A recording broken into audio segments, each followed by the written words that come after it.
पार्वती पतये हर हर हर महादेव हर।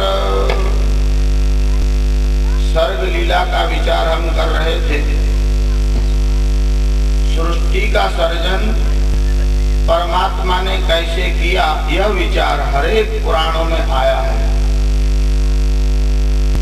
भगवान वेदव्यास ने 18 पुराणों की रचना की। मध्वयम म वाले 2 पुराण है, मत्स्य पुराण और मार्कंडेय पुराण। भद्वयम भागवत पुराण और भविष्य पुराण, ये भ से आरंभ होने वाले 2 पुराण है। मध्वयम भद्वयम चैव ब्रत्रयम ब्रह्म पुराण, ब्रह्मांड पुराण और ब्रह्मावैवर्त पुराण। वचतुष्टयम वायु पुराण, वराह पुराण, विष्णु पुराण और वामन पुराण। अनापद लिंग कुस्कानी अग्नि पुराण, नारद पुराण, पद्म पुराण, लिंग पुराण, कूर्म पुराण और स्कंद पुराण। पुराणानि पृथक पृथक। इन विविध पुराणों की 18 पुराणों की रचना भगवान वेदव्यास ने की। इसके उपरांत व्यास स्मृति की रचना भी भगवान वेदव्यास ने की। महाभारत रूप इतिहास की रचना की, क्योंकि स्त्री शूद्र द्विज बंधु नाम त्रयीन श्रुति गोचरा। स्त्रियों को, शूद्रों को और द्विज बंधु। देखिए, द्विज बंधु एक अर्थ में अपशब्द है।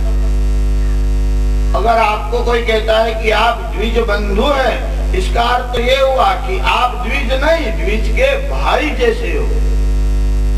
जो द्विज बंधु हैं उन्हें भी वेदाधिकार नहीं दिया गया। उनके ऊपर कृपा करने के लिए भगवान वेदव्यास ने महाभारत रूप इतिहास की रचना की। इन सब रचनाओं के बाद भी इनको संतोष नहीं हुआ। इनके हृदय में विषाद था। देवर्षि नारद ने कहा, अभी आपने भगवान के निर्मल यश का गुणानुवाद नहीं किया। तब जाकर के उन्होंने भागवत जी की रचना की। और यह भागवत ऐसा अद्भुत ग्रंथ है, सुखदेव जी जैसे परमहंस को भी भागवत के लिए आकर्षण होता है। सुखदेव जी परीक्षित को यह कथा सुना रहे हैं, गोकर्ण धुंधुकारी को यह कथा सुनाते हैं, सूत जी शौनक आदि ऋषियों को यह कथा सुनाते हैं। जब विदुर जी और मैत्रेय का समागम हुआ और विदुर जी ने विविध प्रकार के प्रश्न किए, उनका समाधान करते हुए मैत्रेय जी ने सर्ग लीला, यह सृष्टि कैसे आरंभ हुई। प्रातः हमने इनमें से प्राकृत सृष्टि, वैकृत सृष्टि, पशु पंखियों की सृष्टि, वनस्पति की सृष्टि, इनका विचार किया। देखिए, जब सृष्टि रचना का आरंभ हुआ तो महत्त्व मानी बुद्धि पूर्वक यह रचना की गई। आप कोई कारखाना बनाते हो, आप कोई गृह अपना घर बनाते हो, तो पहले तो आपके मन में आ जाता है और बाद में आप इसकी रचना करते हो। किसी भी रचना के पूर्व उसका मन में एक नक्शा तैयार हो जाता है। भगवान ने जब रचना की तो पहले महत्त्व बुद्धि का उपयोग किया गया।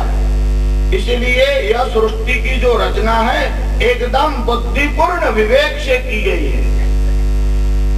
तो भी कई बुद्धिमान है, भगवान की भी गलतियां खोजने वाले लोग हैं। कुछ आयोजक कहते थे कि ये लोग हमको बता रहे यहाँ त्रुटि है, वहाँ त्रुटि है। हमने कहा त्रुटि तो रहनी है, दूसरी बात ध्यान रखना है। पर आप चिंता मत करिएगा, लोग भगवान की गलतियां निकाल लेते हैं। आप कौन है? एक सुभाषितकार ने तो लिखा कि जब ब्रह्मा ने सृष्टि को बनाया तो पहली गलती तो ये की कि मेरी सलाह नहीं ली। अगर वो मेरी सलाह एडवाइस लेते तो इतनी त्रुटियां संसार में होती ही नहीं। देखिए लिस्ट बनाया है ब्रह्मा की भूलों का लिस्ट उन्होंने, कि पहली गलती उनकी कौन सी है कि गंध सुवर्ण फल इक्षुदंडे। यह सुवर्ण इतना सुंदर बनाया ब्रह्मा ने, इसमें सुगंधी नहीं रखी। अगर उसमें सुगंध होती तो हम कहते हैं कि सोना में सुगंध मिल गई, हमको मिलाना नहीं पड़ता। अगर ब्रह्मा ने सुवर्ण में सुगंध रखी होती तो ब्रह्मा के पिता का अर्थात विष्णु का क्या चला जाता। अब जरा आप एक क्षण के लिए विचार करो कि इन लोगों का मान करके ब्रह्मा सुवर्ण में सुगंध रख देता और चोर घर में घुसता तो पता चल जाता सुगंध से कि सोना कहाँ छिपाया है। आपत्ति होती कि नहीं होती? आप तो कहीं ना कहीं छिपा के रखते, मगर सुगंध से पता चल जाता। तो जिसके पास है उसको तो आपत्ति हो जाती, चोर को बड़ा आनंद आ जाता। तो भगवान ने जो भी सृष्टि में जो जो वस्तुएं बनाई वह बुद्धिपूर्ण रचना है।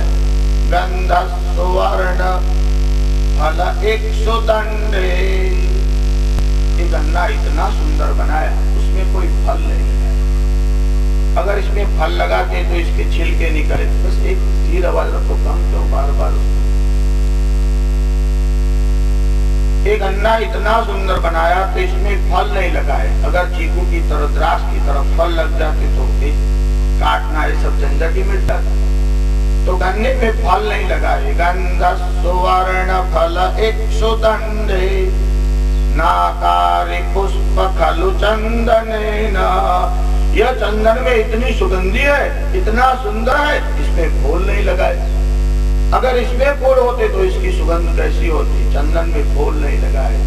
इनाकारी पुष्प खलु चंदनेन विद्वान धनाढ्यो। अगर विद्वान होगा तो धन नहीं होगा, संतति होगी तो संपत्ति नहीं होगी, संपत्ति होगी तो संतति नहीं होगी, संपत्ति और संतति होगी तो सन्मति नहीं होगी। इन तीनों का मिलन बहुत मुश्किल से होता है। विद्वान धनाढ्यो न तो दीर्घ जीवी धाता पुरा को बिना बुद्धि दो भूत। अरे ब्रह्मा को कौन अकल दे? ऐसी ऐसी त्रुटियां की। देखो लोगों ने ब्रह्मा तक की त्रुटि निकाल दी है।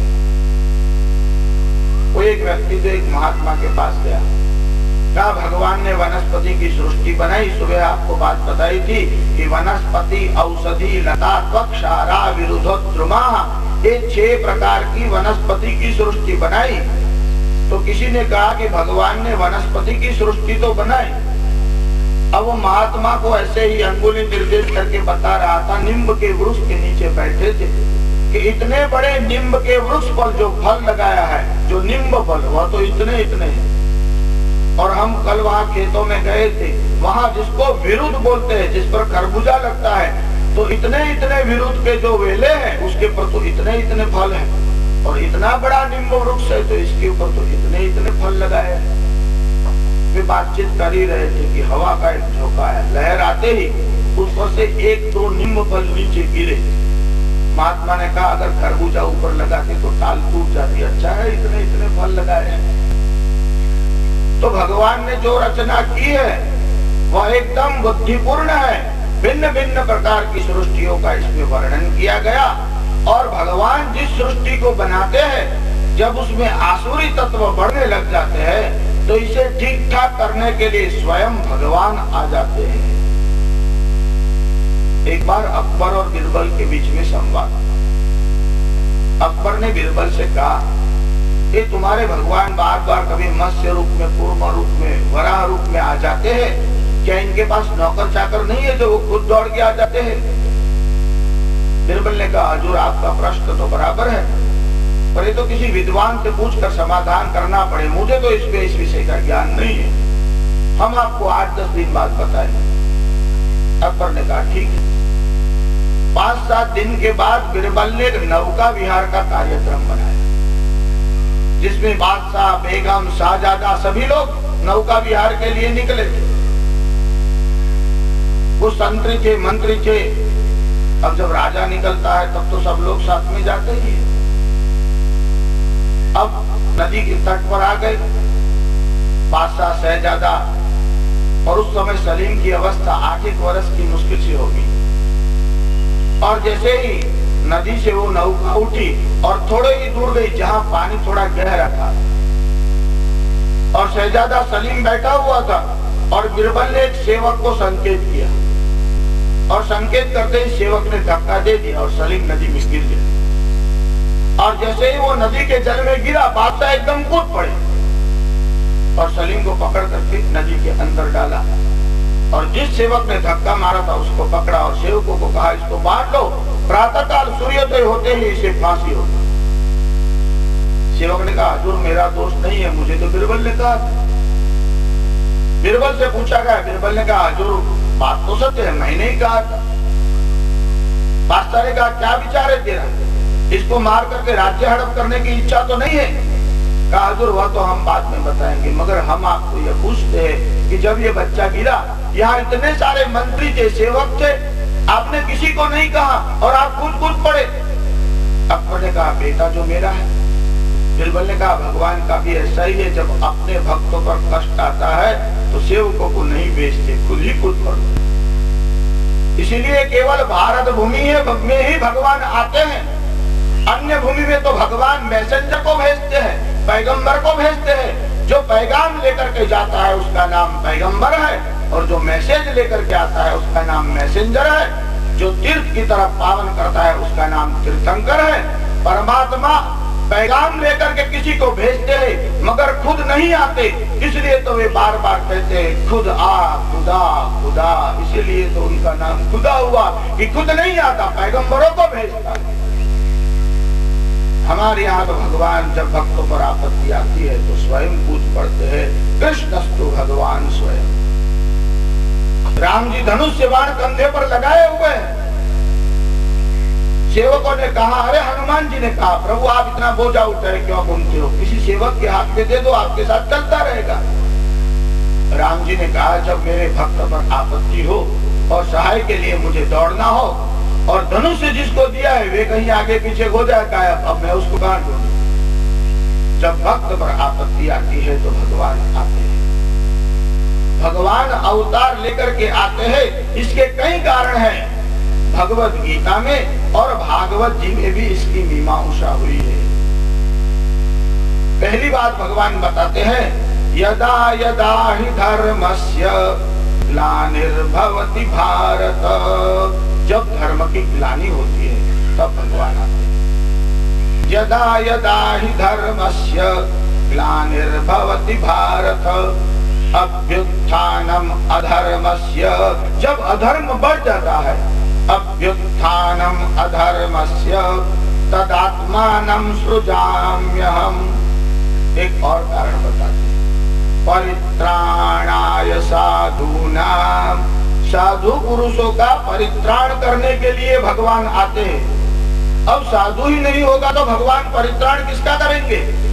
परित्राणाय साधूनां विनाशाय च दुष्कृतां, और जो दुष्ट कर्म करने वाले हैं उनका विनाश करने के लिए भगवान आते हैं।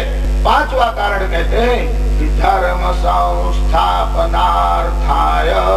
और धर्म की पुनर्स्थापना करने के लिए संभवामि युगे युगे, भगवान हर एक युग में आते हैं। आजकल तो संभवामि दिने दिने रोज रोज कहीं न कहीं कोई भगवान प्रकट हो रहे। संभवामि युगे युगे, युग युग में भगवान आते हैं।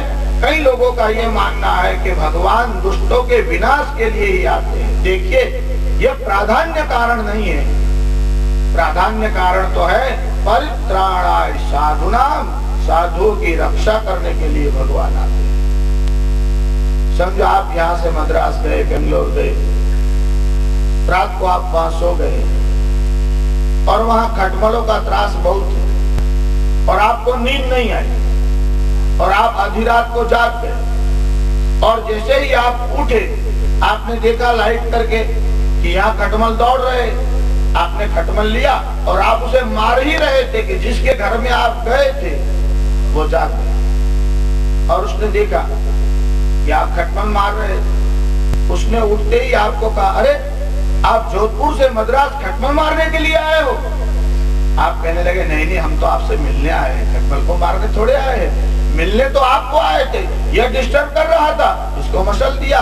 भगवान तो वशिष्ठ को मिलने के लिए आते हैं। फिर रावण जैसे खटमल त्रास देते हैं, भगवान मसल कर निकल जाते हैं। तो वशिष्ठ को मिलना यह प्राधान्य कारण है। परित्राणाय साधुना, मारने का जो काम है वह तो करते ही है, मगर वह प्राधान्य कारण नहीं है।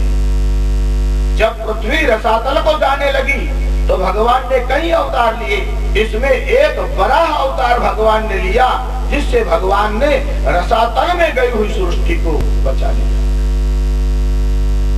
जब सूत जी शौनक आदि ऋषियों को यह कथा सुना रहे थे, उन्होंने कहा इस कथा को हम विस्तार से सुनना चाहते हैं। उन्होंने वराह अवतार की जो कथा है उनको विस्तार से कहना आरंभ किया। श्री बालकृष्ण लाल की जय। श्री भागवत भगवान को नाम लेकर के बुलाती है, ठीक नहीं है, पति का नाम नहीं लेना चाहिए। और मैं कीर्तन करवा रहा था, नारायण नारायण जय गोविंद रे, नारायण नारायण जय गोविंद रे। अब इनके पति का नाम गोविंद भाई, मुझे क्या मालूम क्या नाम। अब वो बेचारी चुपचाप बैठी थी, मैंने तो ऐसे ही बोल दिया, माता जी आप भी बोलिए। अब इनके मन में विचार आया कि शास्त्र की आज्ञा है पति का नाम नहीं बोलना चाहिए, और शास्त्री जी कहते हैं कि धून कीर्तन करो। अब हम क्या करें, धर्म संकट हो गया।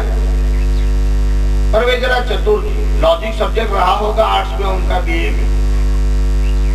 अब शास्त्री जी की आज्ञा का उल्लंघन कैसे करें, तो उन्होंने वो कीर्तन आरंभ किया, नारायण नारायण मुनि के पापा हरे। अब रास्ता तो निकालना ही पड़ता है ना, शास्त्र की आज्ञा माने के शास्त्री जी की, अब दोनों की आज्ञा हो गई। देखिए कीर्तन करते हैं तो सब लोग जरा प्रेम से कीर्तन करते हैं, नारायण नारायण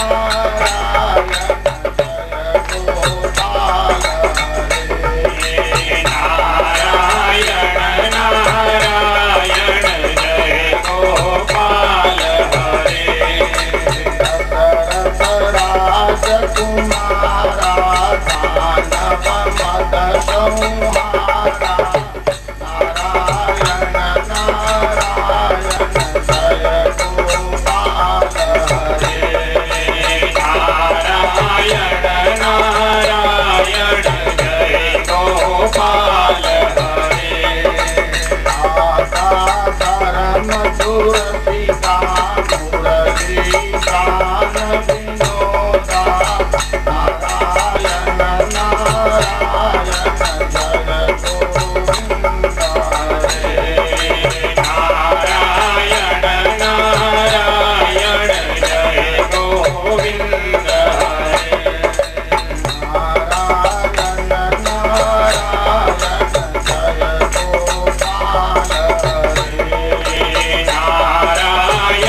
सुखदेव जी महाराज की जय।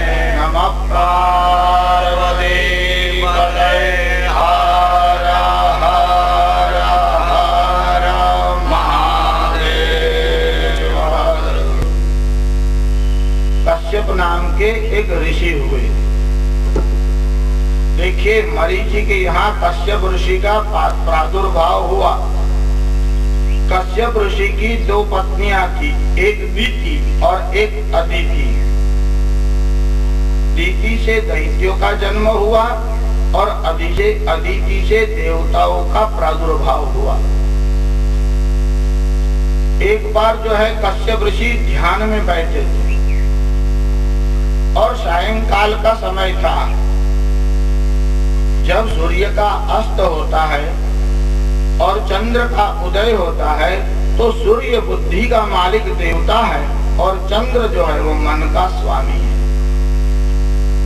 जब सूर्य नारायण अस्त को जाते हैं तो बुद्धि जरा मंद पड़ जाती है, विवेक बुद्धि मंद होती है।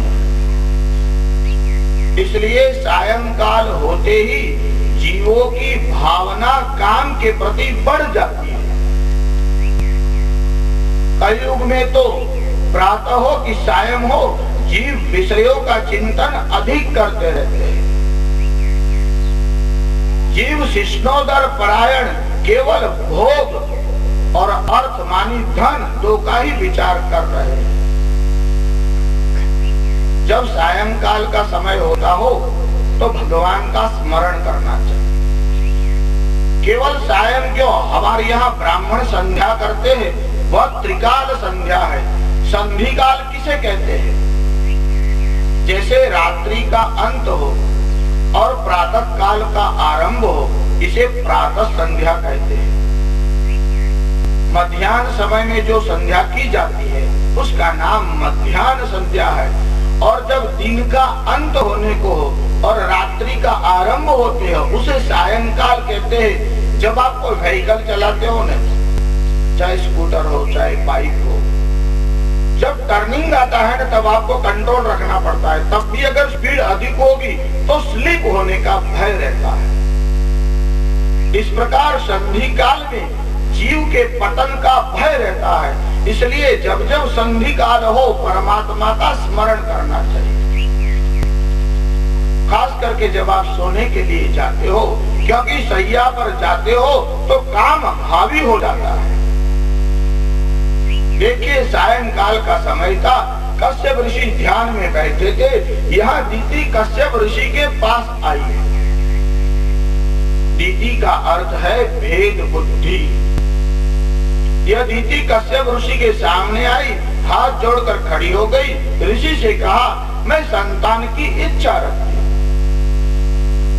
देखिए, संतान की इच्छा रखना कोई गलत बात नहीं है।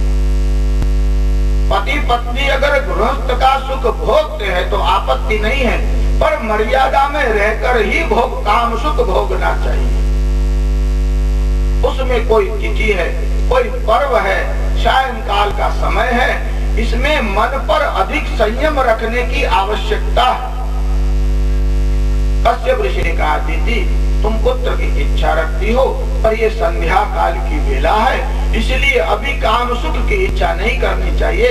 सायंकाल के समय भगवान शंकर नंदी पर विराजमान होकर के निकलते हैं और जब भगवान शंकर आए हो तो इनका सत्कार करने के बदले, इनका स्मरण करने के बदले हम गृहस्थ सुख भोगने की इच्छा करें, वह उचित बात नहीं। दीति को बहुत समझाया।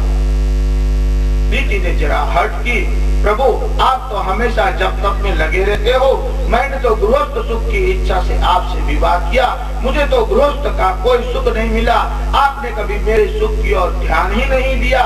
देखिए, दीति भेद बुद्धि है, इसलिए दलील करने लगी, तर्क प्रदान करने लगी। ऋषि ने कहा, देवी शांत हो जाओ, यह समय ठीक नहीं है। एक बार दो बार ऋषि ने समझाया, दीति ने अति आग्रह किया। ऋषि ने मन में विचार किया, जैसी भगवान की इच्छा वैसा ही होगा। उन्होंने दीति की इच्छा पूरी करने के लिए कहा, जाओ तुम्हें संतान तो हो गए, और सायंकाल में काम सुख भोगने की इच्छा की, इसलिए तुम्हारे उदर में जो बालक आएंगे वे आसुरी प्रकृति के होंगे। जब से संयम घटता गया, देखिए नैष्ठिक ब्रह्मचर्य तो कलयुग में संभव नहीं है, पर पति पत्नी जो विवाह करते हैं अगर वे शास्त्रों के नियमों का पालन करेंगे तब उनके यहाँ जो संतान होगी वो संस्कार संपन्न होगी। ज्यादातर जो बालक होते हैं, बालक में जो गुण आते हैं वे पिता के कम दादा के अधिक आते हैं। ये ऋषियों का वंश तो हम आपको बता ही रहे हैं, वो तो बहुत जरा दूर की बात है। हम आपको अभी अभी का इतिहास बताते हैं। जैसे मुगलों का साम्राज्य हिंदुस्तान में हुआ, 1526 में पानीपत का पहला युद्ध इब्राहिम लोदी और बाबर के बीच में हुआ और बाबर विजयी हुआ। उसके बाद हुमायूं आया। देखिए बाबर ने साम्राज्य की स्थापना की और हुमायूं ने क्या किया, जिंदगी भर ठोकरें खाते रहा और मरा भी ठोकर खाता था।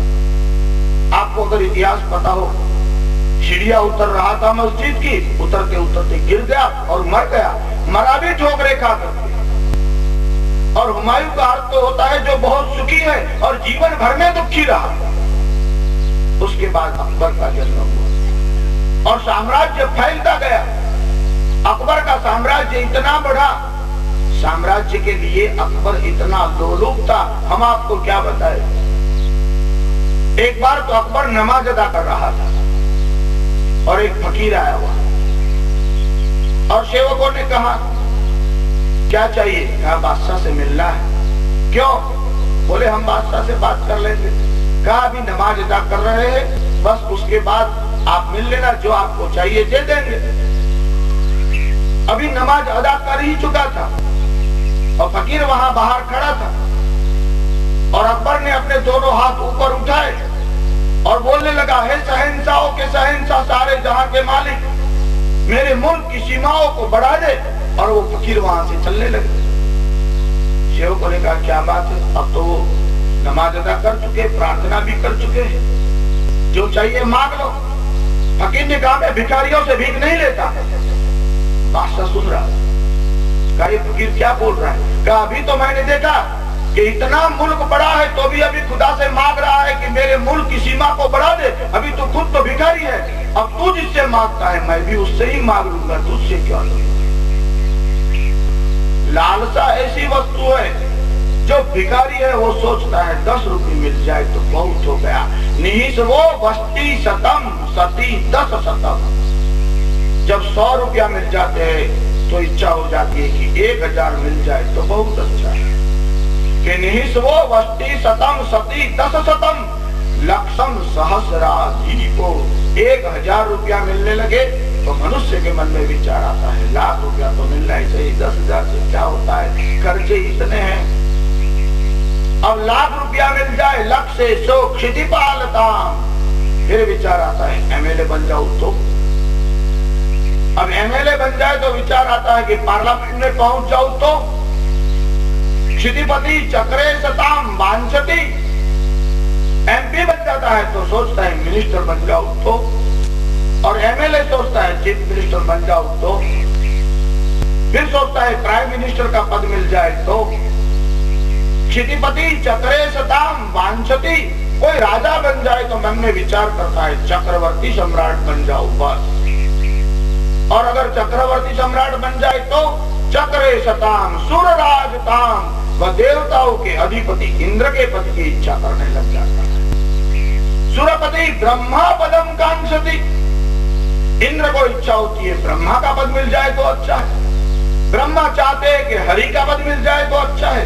हरि चाहते हैं कि शिव का पद मिल जाए तो अच्छा है। कोशावधि यागतः, यह तो बढ़ते बढ़ते जब शिव तक नहीं पहुंच जाता जीव, तब तक ये इच्छाएं समाप्त नहीं होती। तो सबसे अच्छा रास्ता तो यह है कि इतना चक्कर काटने के बाद शिव के पास पहुंचे, इससे तो सीधा ही शिव के पास पहुंचने का कोई रास्ता खोज ले। तो यह रास्ता भागवत जी दिखाते हैं।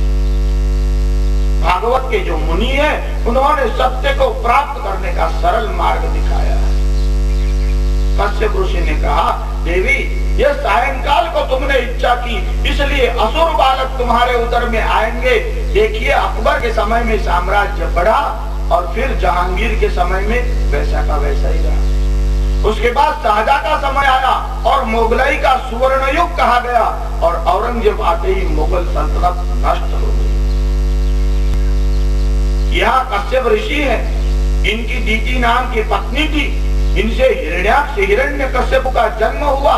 देखिए हिरण्यकश्यप था वो तो आसुरी वृत्ति वाला था, और हिरण्यकशिपु का पुत्र प्रहलाद वो अपने दादा के जैसा ही हो गया। और प्रहलाद का पुत्र विरोचन हुआ, वह आसुरी प्रकृति वाला हुआ, और विरोचन का पुत्र बलि हुआ, वो बड़ा दानवी हुआ। और फिर बाणासुर हुआ, वह भी आसुरी प्रकृति वाला हुआ। इस प्रकार से एक के बाद एक आप देखते जाइए कि दादा की क्वालिटी विशेष आती है। कश्यप ऋषि ने कहा कि काम सुख की इच्छा सायंकाल के समय में दी थी आपने की है, आपके उदर में असुर बालक आएंगे। तो दो बालक दीति के उदर में आए, दोनों आसुरी प्रकृति के थे, इसलिए दीति ने उनको बाहर नहीं आने दिया। अब तो देवता भी घबराने लगे। दीति ने ऋषि से कहा, मेरी गलती हो गई, आप क्षमा कीजिए, मैं नहीं चाहती कि मेरे बालक असुर प्रकृति के। कौन चाहते कि अपने यहाँ राक्षस या असुर प्रकार के बालक हो, ऐसी इच्छा कोई नहीं रखता। जब ऋषि पत्नी ने कहा मैं नहीं चाहती कि मेरे उदर से असुर बालक हो, ऋषि आप मुझे कोई ऐसा वचन दो, ऐसा वरदान दो कि मेरे यहाँ भी दैवी प्रकृति की जीव आए। ऋषि ने कहा एक बार जो बोल दिया अब उसमें तो कोई परिवर्तन नहीं हो सकता, पर तुम्हारे पुत्र का जो पुत्र होगा वो भगवान का परम भक्त होगा। देखिए दीति के उदर में जो दो बालक आए वे भी कोई साधारण जीव नहीं थे। एक बार ऐसा प्रसंग हुआ कि सनकादि कुमार मानी सनक, सनंदन, सनत कुमार और सनातन, यह चारों जो है वह एक बार भगवान विष्णु के लोक में माने वैकुंठ लोक में जाने के लिए निकले। आप किसी बड़े लोगों के घर में जाते हो तो वहां आगे दरवाजे पर ही चौकीदार खड़ा रहता है, कोई एकदम अंदर घुसने नहीं देता। और अगर इससे बड़ा होगा तो दो दरवाजे होंगे और दोनों जगह चौकीदार होंगे। यह तो वैकुंठ है, वहां तो आपको 7 द्वार व्यतीत करने के बाद आप भगवान के अंदर जा सकते हो। गृह द्वार में, गर्भ द्वार में पहले तो जा नहीं सकते। तो जैसे सनकादि कुमार वैकुंठ लोक में गए, 6 दरवाजे उन्होंने पास कर लिए, 7वें दरवाजे पर आए और भगवान के गर्भ द्वार में अंदर जाना ही चाहते थे कि वहां जय और विजय नाम के द्वारपाल खड़े थे। सनकादि कुमार प्रवेश कर ही रहे थे कि उन्होंने अपने भाले थे वो आड़े कर दिए, कहा अंदर तो बिना आज्ञा के कोई जा नहीं सकता। अब सनकादि कुमारों को क्रोध आया। देखिए ज्ञान मार्ग में क्रोध विघ्न करता है, इसलिए जो ज्ञान वेदांत मार्ग में जाता है ना उसको क्रोध बड़ा आता है, बहुत क्रोध आता है। देखिए ज्ञानी को क्रोध आता है, इसका अर्थ आप यह मत करना कि आपको बहुत क्रोध आता है तो आप ज्ञानी हो गए। दांत तो वानर भी कटकटाते हैं, कोई ज्ञानी थोड़े ही हो गए। कुछ लोगों का स्वभाव होता है बार बार दांत निकाल करके ही बात करते हैं। ज्ञानी को तो क्रोध आता है, क्रोध करने वाला ज्ञानी नहीं होता, मूर्ख भी क्रोध करता है। सनकादि कुमार तो ज्ञानी है, साक्षात भगवान शिव दक्षिणा मूर्ति का रूप लेकर सनकादि कुमारों को ब्रह्म विद्या का ज्ञान दे रहे हैं। आदि गुरु भगवान शिव ही तो है, पर सनकादि कुमार ज्ञान मार्ग के उपासक है, इसलिए क्रोध जल्दी आया। अरे हमें रोकने वाले तुम कौन? और जब क्रोध आ गया तो वे जो जय और विजय भगवान के द्वारपाल थे उनको साथ दे दिया और कहा कि जाओ, यहाँ तुम नहीं रहोगे, पृथ्वी लोक में तुम जाओ। तुम्हारी प्रकृति आसुरी है, तुम असुर स्वभाव के हो जाओ। सनकादि कुमारों के साथ के कारण जय और जो विजय है वे यहाँ पृथ्वी पर आए। पर जब सनकादि कुमार को क्रोध आया, भगवान लक्ष्मी के साथ अंदर विराजमान थे। अभी सनकादि कुमार क्रोध करके अंदर आने ही वाले थे कि भगवान ही पहले बाहर आकर द्वार पर। देखिए भगवान जो है ना, उनकी नीति तो बहुत सुंदर है। एक तो अपने भक्तों को दर्शन देना था, दूसरा एक कारण था, कई लोग व्यवहार में बड़े कुशल होते हैं, कुछ लोगों को व्यवहार का ज्ञान नहीं होता। किसी के घर पर जाते हो तो जिसे मिलने जा रहे हो वो घर पर हो कि ना हो तो भी सीधे अंदर घर में घुस जाते हैं। ऐसा नहीं होना चाहिए। हाँ, कोई एक दो घर ऐसे हो कि जहाँ आपका घनिष्ठ परिचय हो, वहां आप घर में चले जाओ तो ठीक है। बाकी घर में माता अकेली हो और आप एकदम अंदर घर में घुस जाओ, कोई लोग तो दरवाजे पर आहट भी नहीं करते, सीधा घुस ही जाते। पर कुछ स्त्रियां भी बड़ी चतुर होती है, बाहर से आहट सुनते ही उनको तो मना नहीं करती कि अंदर मत आओ, खुद ही बाहर आकर के खड़ी हो जाती है। क्या काम है, अब वही खड़ी है, वो अंदर कैसे जाएगी। भगवान के मन में विचार आया, सनकादि कुमारों ने क्रोध किया है, उनको अंदर नहीं बुलाना है, पर भगवान ही द्वार पर आकर के खड़े हो गए। पर लक्ष्मी नारायण को देखते ही सनकादि कुमारों का क्रोध अदृश्य हो। अब सनकादि कुमारों के मन में विचार आया, अरे इन द्वारपालों को तो हमने व्यर्थ ही साफ दे डाला।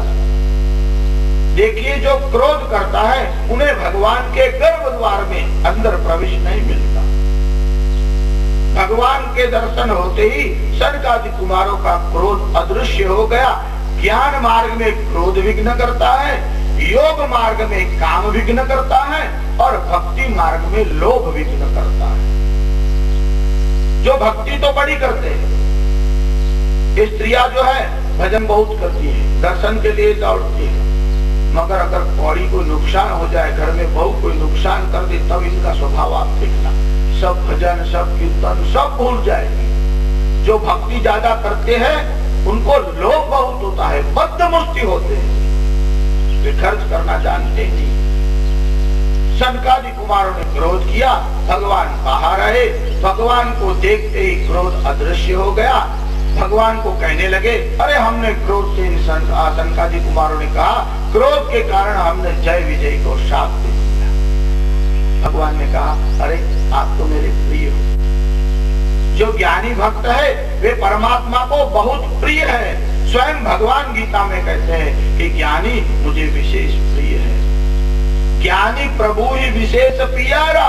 तुलसीदास जी ने भी लिखा है कि ज्ञानी तो परमात्मा को विशेष प्रिय है। भगवान ने कहा, यह साप तुमने नहीं दिया, यह तो मेरी इच्छा से ही हुआ है। क्योंकि वैकुंठ लोक में बैठे बैठे मैं अकेला परेशान हो गया था। देखिए भगवान को भी अकेले चैन नहीं आ रहा, भगवान को भी क्रीड़ा करने के लिए कोई चाहिए, तभी तो भगवान ने लीला की। यही तो ब्रह्म सूत्र में भी आया है, लोकवत्तु लीला कैवल्यम।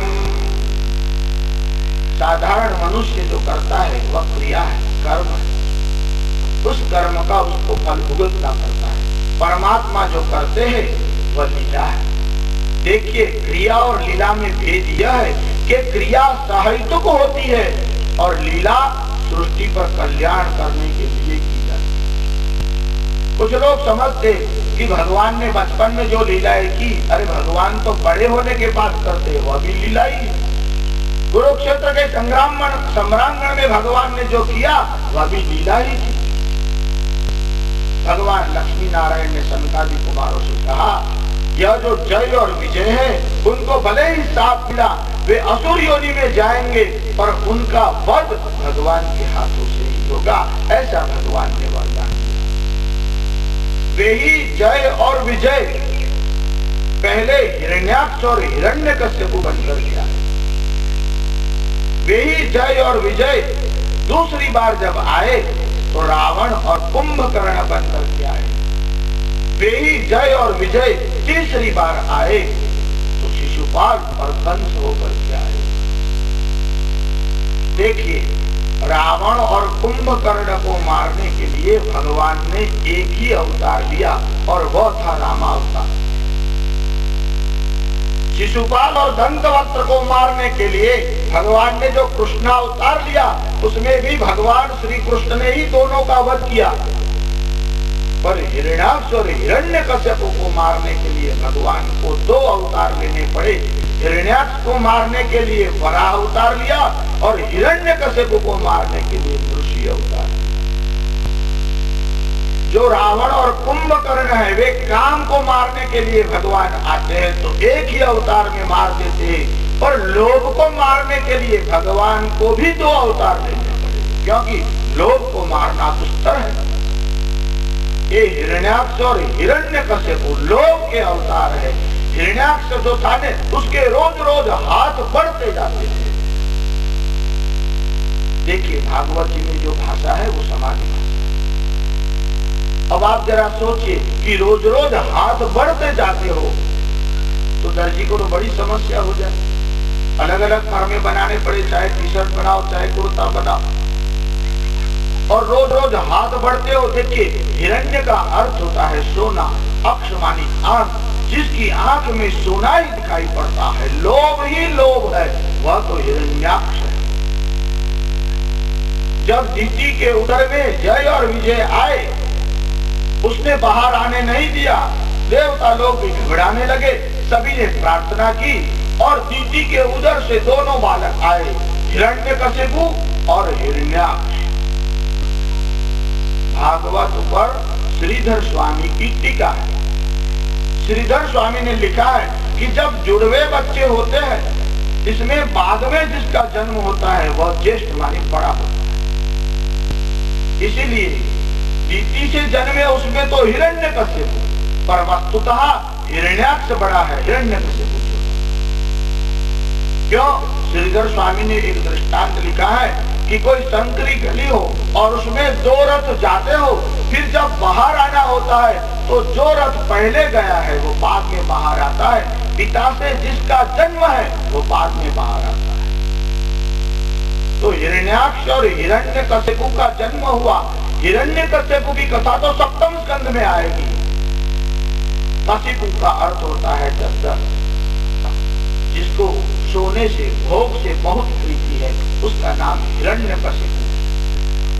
सिरहाना कहते हैं न कशिपु, यानी हमेशा सोया सोया रहता है, भोग में ही मस्त रहता है। ये हिरण्याक्ष का जब प्रागट्य हुआ तब पृथ्वी जो है वो रसातल को चली गई थी। तो हिरण्याक्ष को मारने के लिए भगवान ने अवतार लेने का संकल्प किया। देखिए जब ब्रह्मा सर्ग लीला के लिए भगवान ने भिन्न भिन्न प्रकार की सृष्टि बनाई। विसर्ग लीला किसे कहते हैं? जब ब्रह्मा ने परमात्मा की शक्ति से तप करके जो विविध प्रकार की सृष्टि बनाई, उसी को विसर्ग लीला कहते हैं। पहले ब्रह्मा ने जब सृष्टि रचना का विचार किया तो ब्रह्मा का जो शरीर है वह 2 भागों में विभक्त हो गया। क्यों कहते हैं? ब्रह्मा को, और ब्रह्मा के शरीर से ही यह मनु और शत्रुपा का प्रादुर्भाव हुआ, इसीलिए शरीर को काय कहते हैं, क्योंकि वे ब्रह्मा का शरीर ही 2 भागों में विभक्त हो गया। एक तो भगवान मनु हुए और एक शत्रुपा नाम की रानी हुई, और मनु के कारण ही तो यह सब प्रजा मनुष्य कहलाने लगी। कहते हैं कि सृष्टि के सर्जन के लिए ब्रह्मा कुछ सोच रहे थे और आकाशवाणी हुई कि तप करो तप करो। तपसा चीयते ब्रह्म ततोन्नमभिजायते अन्नात् प्राणो, उपनिषद में वर्णन आया है। देखिए ब्रह्मा को भी सृष्टि का सर्जन करना हो तो तप करना पड़ता है। हमने वो चतुश्लोकी भागवत आपको संक्षिप्त में बताया था, 2 स्कंद, उसमें बहुत सुंदर वर्णन आया है। चतुश्लोकी भागवत के बाद ब्रह्मा जी ने एक बहुत सुंदर बात कही है। ब्रह्मा ने कहा, प्रभु ये सृष्टि का सर्जन मैं करता हूँ, यह आपकी शक्ति के कारण करता हूँ, पर कहीं ऐसा न हो कि सृष्टि का सर्जन करते करते मैं ही सर्जनहार हूँ, ऐसा अहंकार मुझमें निर्माण न हो जाए। शक्ति तो आपकी है, इस प्रकार का भाव बना रहे तो मिथ्या गर्व या अहंकार जीव को डुबोता नहीं है। ब्रह्मा सोच रहे थे कि उनकी नासिका में से छींक आते ही एक बच्चा बाहर आया जो अंगुष्ठ मात्र ही था, और धीरे धीरे वो बढ़ने लगा। वरान आहर्तिति, देखिए वर शब्द के भिन्न भिन्न अर्थ है। आपके यहाँ दूल्हे को क्या बोलते हैं? हमारे गुजरात में तो वर ही बोलते, वर राजा बोलते, यहाँ बोलते हैं। हाँ, तो वर शब्द का एक अर्थ तो आप सब लोग जानते हो, विवाह हुआ है वे भी जानते हैं, नहीं हुआ है वे भी जानते हैं कि वर का अर्थ क्या है। वर का दूसरा अर्थ होता है, जैसे भगवान प्रसन्न हो गए और किसी को कहा वरम ब्रूहि, मानी वरदान मांगो। और वर शब्द का तीसरा अर्थ होता है वर नाम श्रेष्ठ, जैसे भगवान नटवर है यानी अभिनय करने वालों में श्रेष्ठ है। वर नाम श्रेष्ठ, वरान आहर्ति वराह, यज्ञ धर्म की रक्षा करने के लिए भगवान वराह का रूप लेकर के आए। देखिए भगवान ने भिन्न भिन्न रूप धारण किए। उपनिषदों में वर्णन आया है कि रूपम रूपम प्रतिरूपो बभूव, परमात्मा भिन्न भिन्न प्रकार के रूपों को धारण करते हैं। भगवान आद्य शंकराचार्य ने भी लिखा है कि माया कल्पित नानाकारम अनाकारम भुवनाकारम मायानाथम नाथम प्रणमत गोविंदम परमानंदम कालम काल कलातीतम कलिताशेषम कलिदोषघ्नम कालत्रयगतिहेतुम प्रणमत गोविंदम कालम काल कलातीतम कलिताशेषम कलिदोषघ्नम कालत्रयगतिहेतुम आकारम। वस्तुतः परमात्मा का कोई निश्चित आकार नहीं है, वे जैसा चाहे वैसा रूप धारण कर सकते हैं। जो लोग अवतारवाद को नहीं मानते और परमात्मा को केवल निर्गुण निराकार ही मानते हैं, उन्होंने कई प्रकार के कुतर्क किए। उन्होंने एक प्रश्न उठाया लोगों को भ्रमित करने के लिए। उन्होंने प्रश्न ऐसा पूछा कि भगवान जब वराह रूप लेकर के, मतलब वराह अवतार लेकर के आते हैं, गणेश जी को तो आप मोदक का नैवेद्य रखते हो, तो वराह भगवान को कौन सा भोग लगाओगे? भगवान को जो जो प्रिय है वो आप भोग लगाते हो, तो वराह भगवान को आप कौन सा भोग लगाओगे? देखिए प्रश्न से ही पूछने वाले की मनोवृत्ति का पता चलता है कि वो क्या उत्तर चाहता है। हम आपको एक व्यवहारु दृष्टांत बताते हैं। समझो कोई बड़ा व्यक्ति हो, चाहे मिनिस्टर हो, एक्टर हो, कलेक्टर हो, और कलेक्टर साहब ऑफिस में गए हो, ऑफिस से घर पर आ जाए, बच्चे का विवाह हुआ है और उसके यहाँ अभी अभी ही पौत्र का जन्म हुआ है, और वो लड़का अभी छोटा ही है, 2-2.5 वर्ष का या 3 वर्ष का है। और कलेक्टर साहब जब घर में आए, देखा तो बच्चा रो रहा है, उसकी माँ कहीं बाहर गई थी और बच्चा रो रहा है। अब साहब ने उस बच्चे को उठा लिया और शांत करने के लिए उसके साथ बात करने लगे। बच्चा शांत नहीं हुआ, अब बच्चा रोता रहा। कलेक्टर साहब ने अपने कंधे पर बिठा दिया और वे घोड़ा घोड़ा बंद करके चलने लगे। अब वो बच्चा है, वो उनकी पीठ पर बैठ गया और वो उनको घोड़ा ही समझने लगा और पैर हिलाने लगा, और वो जैसे हंटर हिलाता है वैसे हाथ हिलाने लगा। अब कलेक्टर साहब घोड़ा बन गए, बच्चा शांत हो गया। अब जब कलेक्टर उठेंगे तो क्या खाएंगे? घास खाएंगे कि खाना खाएंगे? अरे जब कलेक्टर घोड़ा बनता है तो घास नहीं खाता, क्योंकि बच्चे को राजी करने के लिए वो घोड़े जैसा अभिनय करता है। तो इस अनंत कोटि ब्रह्मांड का नायक चाहे बड़ा बन जाए कि मध्य बन जाए, जीवों के कल्याण के लिए वो कैसा भी रूप धारण कर सकता है। भगवान वराह के रूप में आए, और जो पृथ्वी रसातल में गई थी, देखिए जैसे ऊपर के 7 लोक है वैसे नीचे के 7 लोक है। अतल, वितल, सुतल, तलातल, महातल, रसातल और पाताल। वे जो पाताल के ऊपर का लोक है उसका नाम रसातल है। जब पृथ्वी रसातल को गई, इसका अर्थ लोग धर्म और कर्म से विमुख होने लगे। हर एक काल में यह हुआ है, युग बदलने के कारण परसेंटेज में फर्क हुआ। जैसे सतयुग में भी कोई लोग गलत काम कर लेते, पर उसके परसेंटेज बहुत कम थे, 5-10% लोग ही गलत काम करते। फिर त्रेता युग में परसेंटेज बढ़ गए, द्वापर में बढ़े, अब कलयुग में तो पूछिए ही मत। तो हर एक युग में उसका भिन्न भिन्न प्रभाव होता है।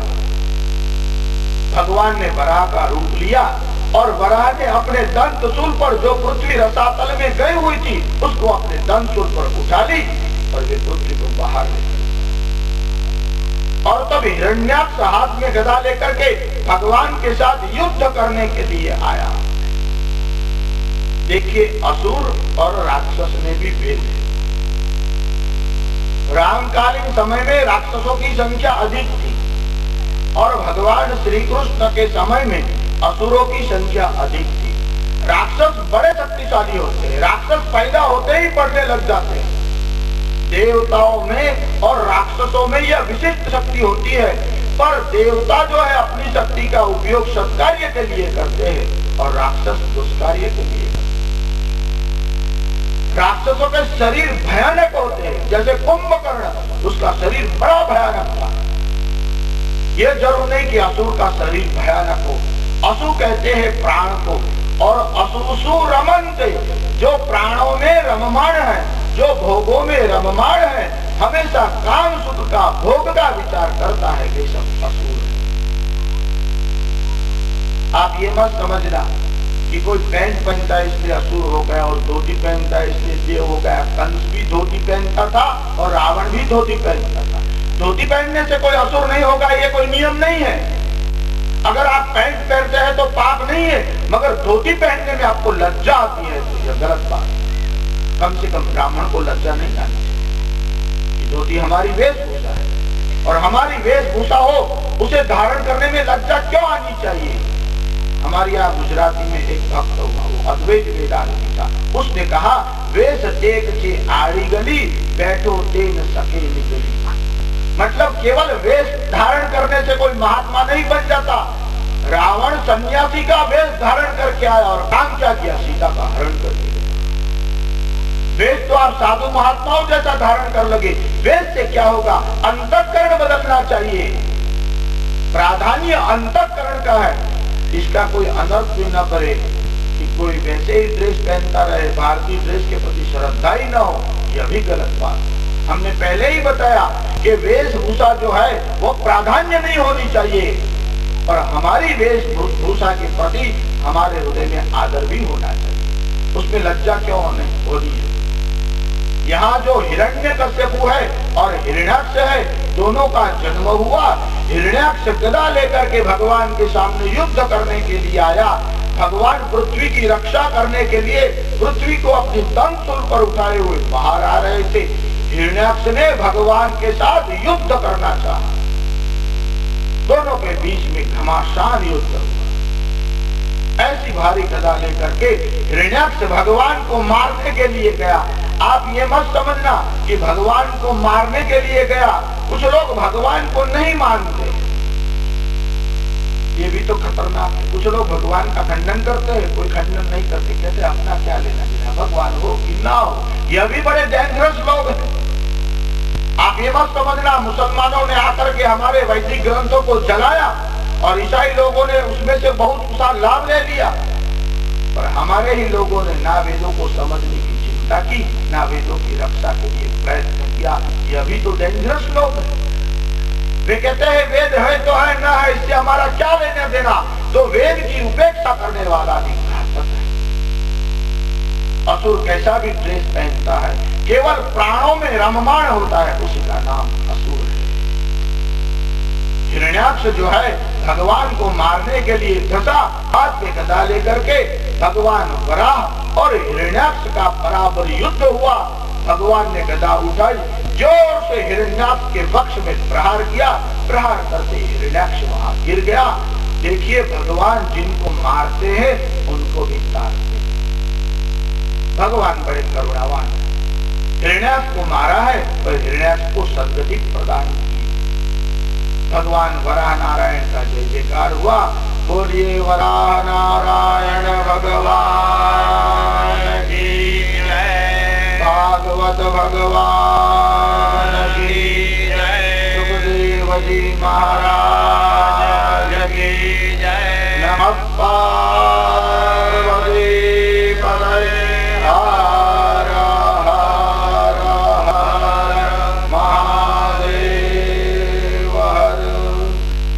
तृतीय स्कंद में कर्दम और देवहूति के विवाह की कथा है। भगवान का वराह अवतार हुआ, इसका वर्णन आया। हिरण्यकश्यपु के वध के लिए भगवान ऋषि अवतार लेकर के आएंगे, यह कथा सप्तम स्कंद में आएगी। जब भगवान मनु और शत्रुपा से 5 संतानें हुई, इसमें प्रियव्रत और उत्तानपाद नाम के 2 राजा हुए और उनकी 3 कन्याएं हुई, आकुति, देवहूति और प्रसूति। देवहूति का विवाह वे कर्दम ऋषि से करना चाहते थे, इसलिए कर्दम ऋषि के वहां गए। देखिए, जब कर्दम ऋषि से मिलने के लिए भगवान मनु गए और कर्दम ऋषि को ये पता था कि ये कन्या देने के लिए यहाँ आए, कर्दम ऋषि ने सत्कार करते करते ही परीक्षा कर ली। देखिए, विवाह करना हो तो विवाह से पहले तो आप परीक्षा कर सकते हो, पूछताछ कर सकते हो। अब आपका विवाह हो जाए, 10 वर्ष हो जाए, फिर आपके मन में विचार आवे कि हमने विवाह योग्य जगह किया कि नहीं, तो चले, या तो पहले ही कर लेना चाहिए। भगवान मनु ने भी मनुस्मृति में विवाह के विषय में बहुत विचार किया है। विवाह कैसा होना चाहिए, विवाह के प्रकार कौन कौन से है, कैसी कन्या से विवाह करना चाहिए, पति कैसा होना चाहिए। देखिए, जब विवाह करना हो तो विद्या, कुल, गुण, रूप, वय, धन और जन्म पत्रिका, ये 7 वस्तुओं का विचार करना। आजकल विद्या का तो लोग ध्यान रखते हैं, पर सबसे पहले ध्यान रखते हैं धन का और रूप का, बाकी सब बात नहीं। और कुल का विचार तो धीरे धीरे छोड़ने ही लग गए हैं, कुल की उनको आवश्यकता ही नहीं लगती। देखिए, कहीं कहीं इंटरकास्ट, अंतर जातीय विवाह जो होते हैं वो 2 प्रकार के होते हैं। एक अनुलोम विवाह है, एक प्रतिलोम विवाह है। अनुलोम विवाह को तो थोड़ा भी सहन कर लिया है, मगर प्रतिलोम विवाह को शास्त्रकारों ने सही नहीं माना है। आगे उसकी थोड़ी चर्चा करेंगे। हम आपको बताने जा रहे हैं कि कर्दम नाम के जो ऋषि है, उनको अपनी कन्या देने की इच्छा भगवान मनु ने की और कर्दम ऋषि के आश्रम पर गए। कर्दम ऋषि ने क्या किया, 2 आसन थे, वो भगवान मनु को और देवहूति को बैठने के लिए दिए। देखिए, परीक्षा के लिए तो छोटी सी घटना भी बहुत है। अब देवहूति के मन में विचार आया कि जिनके साथ मेरा विवाह होना हो, उनके साथ समान आसन पर मैं बैठ जाऊं तो ठीक नहीं है, क्योंकि पिताजी तो वडील है, पिताजी बैठ जाए, मैं कैसे बैठ सकती। और अभी विवाह हुआ नहीं है और कर्दम ऋषि ने आसन दिया और न बैठो तो ऋषि का अनादर हो जाए। देवहूति बड़ी चतुर थी, उसने क्या किया, अपने दाएं हाथ से आसन को ले लिया, आसन पर दाहिना हाथ रखा और खुद नीचे बैठ। देखते ही ऋषि ने मन में निर्णय कर लिया, यह कन्या एकदम सुपात्र संस्कारी। कर्दम और देवहूति का विवाह हुआ और 9 कन्याओं का जन्म हुआ। उसके बाद कपिल नारायण का जन्म हुआ। कपिल मुनि ने अपनी माँ देवहूति को जो उपदेश दिया, उसका नाम कपिल गीता है। उसमें बहुत सारे विषयों का विचार किया गया। उसमें एक गर्भोपनिषद का भी वर्णन है कि बच्चा जब माँ के उदर में आता है तो पहले तो वो बुदबुदे की तरह होता है, फिर धीरे धीरे उसका विकास होता रहता है। जब जीव माँ के उदर में रहता है तब तो कुंडलिनी जो है उसका मुख ऊपर की ओर होता है और उसे पूर्व जन्म की स्मृति होती है। इसलिए जीव माँ के उदर में भगवान से प्रार्थना करता है, इस बार मुझे गर्भाशय के दुख से मुक्त कर, मैं बाहर आकर के तेरा स्मरण करूंगा। 9 मास परिपूर्ण होने के बाद प्रसव के वायु का धक्का लगता है और जीव जैसे ही बाहर आता है, बाहर आते ही भगवान की वैष्णवी माया का स्पर्श होता है और कुंडलिनी का जो मुख है वो बंद हो जाता है, नीचे की ओर होता है। फिर भगवान को जो अंदर वचन दिया था वह भूल जाता है। इसलिए तो भगवान आद्य शंकराचार्य ने लिखा, इस जन्म मरण के चक्र से अगर छूटना हो तो गोविंद का भजन करो। पुनरपि जननम पुनरपि मरणम पुनरपि जननी जठरे शयनम इह संसारे भवदुद्धारे कृपया पारे पारे मुरारे। भज गोविंदम भज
या ब्रह्मणि रमते चित्तम नंदति नंदति नंदति भज गोविंदम भज गोविंदम भज गोविंदम मोदमते भज गोविंदम भज गोविंदम भज गोविंदम मोदमते गोविंदम भज गोविंदम मोदमते भज गोविंदम भज गोविंदम भज गोविंदम मोदमते गुरुते गंगा सागर गमनम रत परिपालनमत्वादानं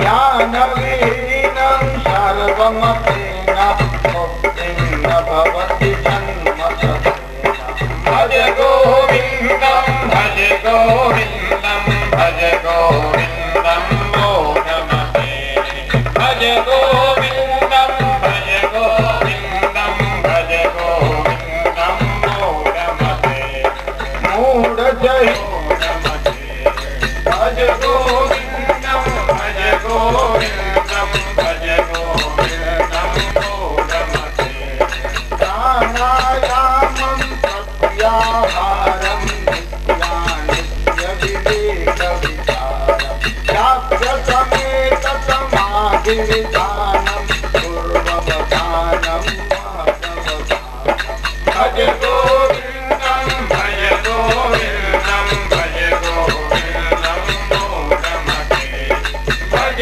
गोविंदम भज गोविंदम भज गोविंदम मोदमते भज गोविंदम भज गोविंदम गोविंदम भज मोदमते भज गोविंदम भज गोविंदम गोविंदम भज मोदमते भज गौरीशं भज गौरीशं गौरीशं भज मन्दमते भज भवदुत्तर जलदिषु तरणं हेयं चित्ते शिवहरचरणम् अन्योपायं नहि नहि सत्यं हेयं शङ्कर शङ्कर नित्यं भज गौरीशं भज गोविंदम भज गोविंदम मोदमते भज गोविंदम भज गोविंदम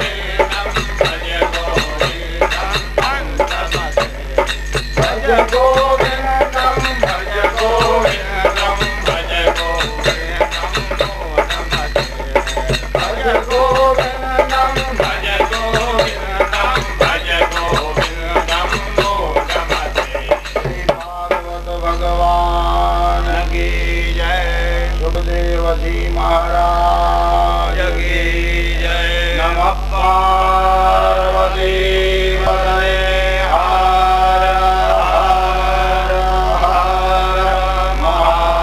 महादेव हर। तृतीय स्कंद में सर्ग लीला का विचार आया। उसके बाद चतुर्थ स्कंद के आरंभ में अत्रि ऋषि का जो चरित्र है और अत्रि और अनसुया से दत्त दुर्वासा और चंद्र का प्रादुर्भाव हुआ, इस कथा का उल्लेख संक्षिप्त में किया। भगवान विष्णु के अंश से दत्त का प्रादुर्भाव हुआ, जो ब्रह्मा है उसके अंश से चंद्र का प्रादुर्भाव हुआ, और भगवान शंकर है उनके अंश से दुर्वासा का प्रादुर्भाव हुआ। दत्त, दुर्वासा और चंद्र का प्रादुर्भाव हुआ।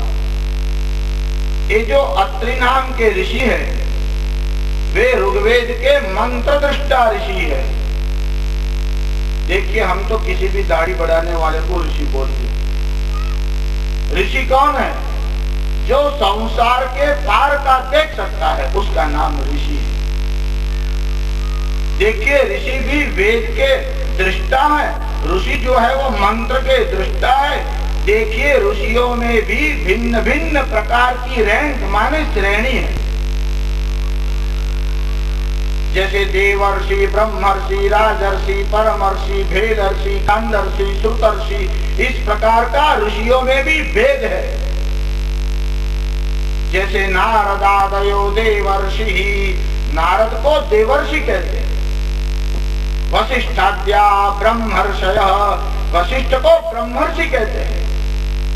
विश्वामित्रादयो महर्षि, विश्वामित्र महर्षि है, हाँ बाद में वो ब्रह्मर्षि हुए, ऐसी कथा है। 9वें स्कंद में हम आपको विश्वामित्र का थोड़ा चरित्र बताएंगे।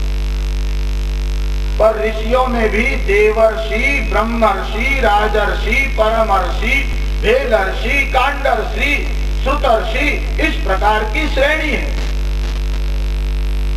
जितने ऋषि है यह जरूरी नहीं कि सबके सब मंत्र दृष्टा है, मगर अत्रि नाम के जो ऋषि हैं वे मंत्र दृष्टा ऋषि है। श्री भागवत भगवान की जय। जो ग्रहण के विषय में जिन्होंने अध्ययन किया है, देखिए टीवी पर तो आज कुछ का कुछ बताया जाता है। पहले एक सूर्य ग्रहण था और टीवी पर ये लोग बताते थे कि हमारे यहाँ भारतीय लोगों को पहले ग्रहण के विषय में कुछ ज्ञान नहीं था। वे समझते थे कि राहु जो है वो सूर्य को ग्रस लेता है। अब उनको ये परिभाषा समझ में ही नहीं आती। खगोल भूगोल में भी यही पढ़ाया जाता है कि चीन के लोगों ने पहले खोज कर ली थी कि ग्रहण क्या है। अरे वेदों का जो काल है, सबसे प्राचीन ग्रंथ अगर पूरी पृथ्वी में कहीं हो तो वह ऋग्वेद है।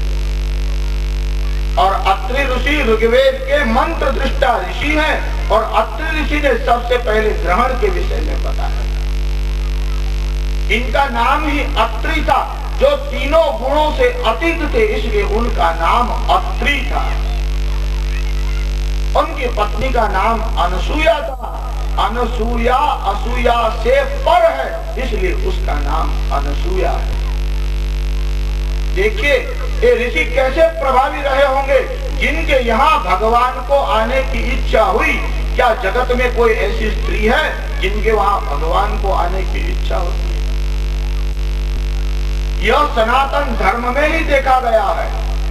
ऐसी स्त्रियां भारत वर्ष में है कि जिनके उदर में आने की इच्छा भगवान को हुई। अनसुया के उदर में परमात्मा को आने की इच्छा हुई। आप कल्पना कर सकते हैं। देखिए भगवान तो आज भी आने को लालायित है, पर कहाँ है? आप कोई अच्छे वस्त्र पहन करके आते हो तो कहीं बैठ नहीं जाते, देखते हैं कि वहाँ धूल गंदगी है कि नहीं। आप पहले सफाई करते हो, बाद में बैठते हो। भगवान आने की इच्छा करे और हर जगह थोड़े ही आ जाएंगे। कोई ऐसा पात्र तो हो कि भगवान को आने की इच्छा हो। भगवान के भी पिता बनने का सामर्थ्य ऋषि में है और भगवान को भी जन्म देने का सामर्थ्य आर्य नारी में है। इसका कारण वे पातिव्रत धर्म का पालन करते। रामायण की कथा में आपने सुना होगा कि जब राम वनवास को गए और अत्रि और अनसुया के आश्रम में जब राम जी का प्रवेश हुआ, मानस में तुलसीदास जी ने बहुत सुंदर लिखा है कि अत्रि के आश्रम जब प्रभु गए, जब भगवान अत्रि ऋषि के आश्रम में गए, राम जी ने ऋषि को वंदन किया। देखिए वे तो अखिल भुवन के नायक है, ऋषि की वे स्तुति करते हैं, प्रणाम करते हैं। और जब राम जी ने प्रणाम किया तब अत्रि ऋषि ने कहा, अरे आप तो इस संसार के रचयिता हैं। और अत्रि ने राम जी की स्तुति की और अत्रि मुनि ने गाया है, नमामि भक्त वत्सलम कृपालुशील कोमलम भजामि ते पदाम्बुजम अकामिनं स्वधामदम। नमामि भक्त वत्सलम कृपालुशील भजामि ते पदाम्बुजम अकामिनं स्वधामदम। देखिए अकामी नाम, जिनको कोई कामना नहीं है उनको आप अपना स्वधाम दे डालते हैं। ऐसे अत्रि ऋषि और अनसुया के वहाँ भगवान दत्त, दुर्वासा और चंद्र का रूप लेकर के आए।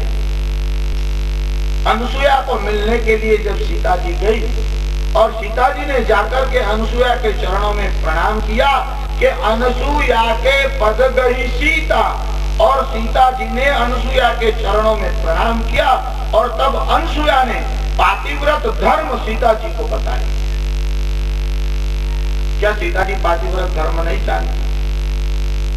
आज अगर किसी को कोई बड़े लोग कोई वस्तु समझाते हैं तो कहते पता है मुझे, ज्ञान।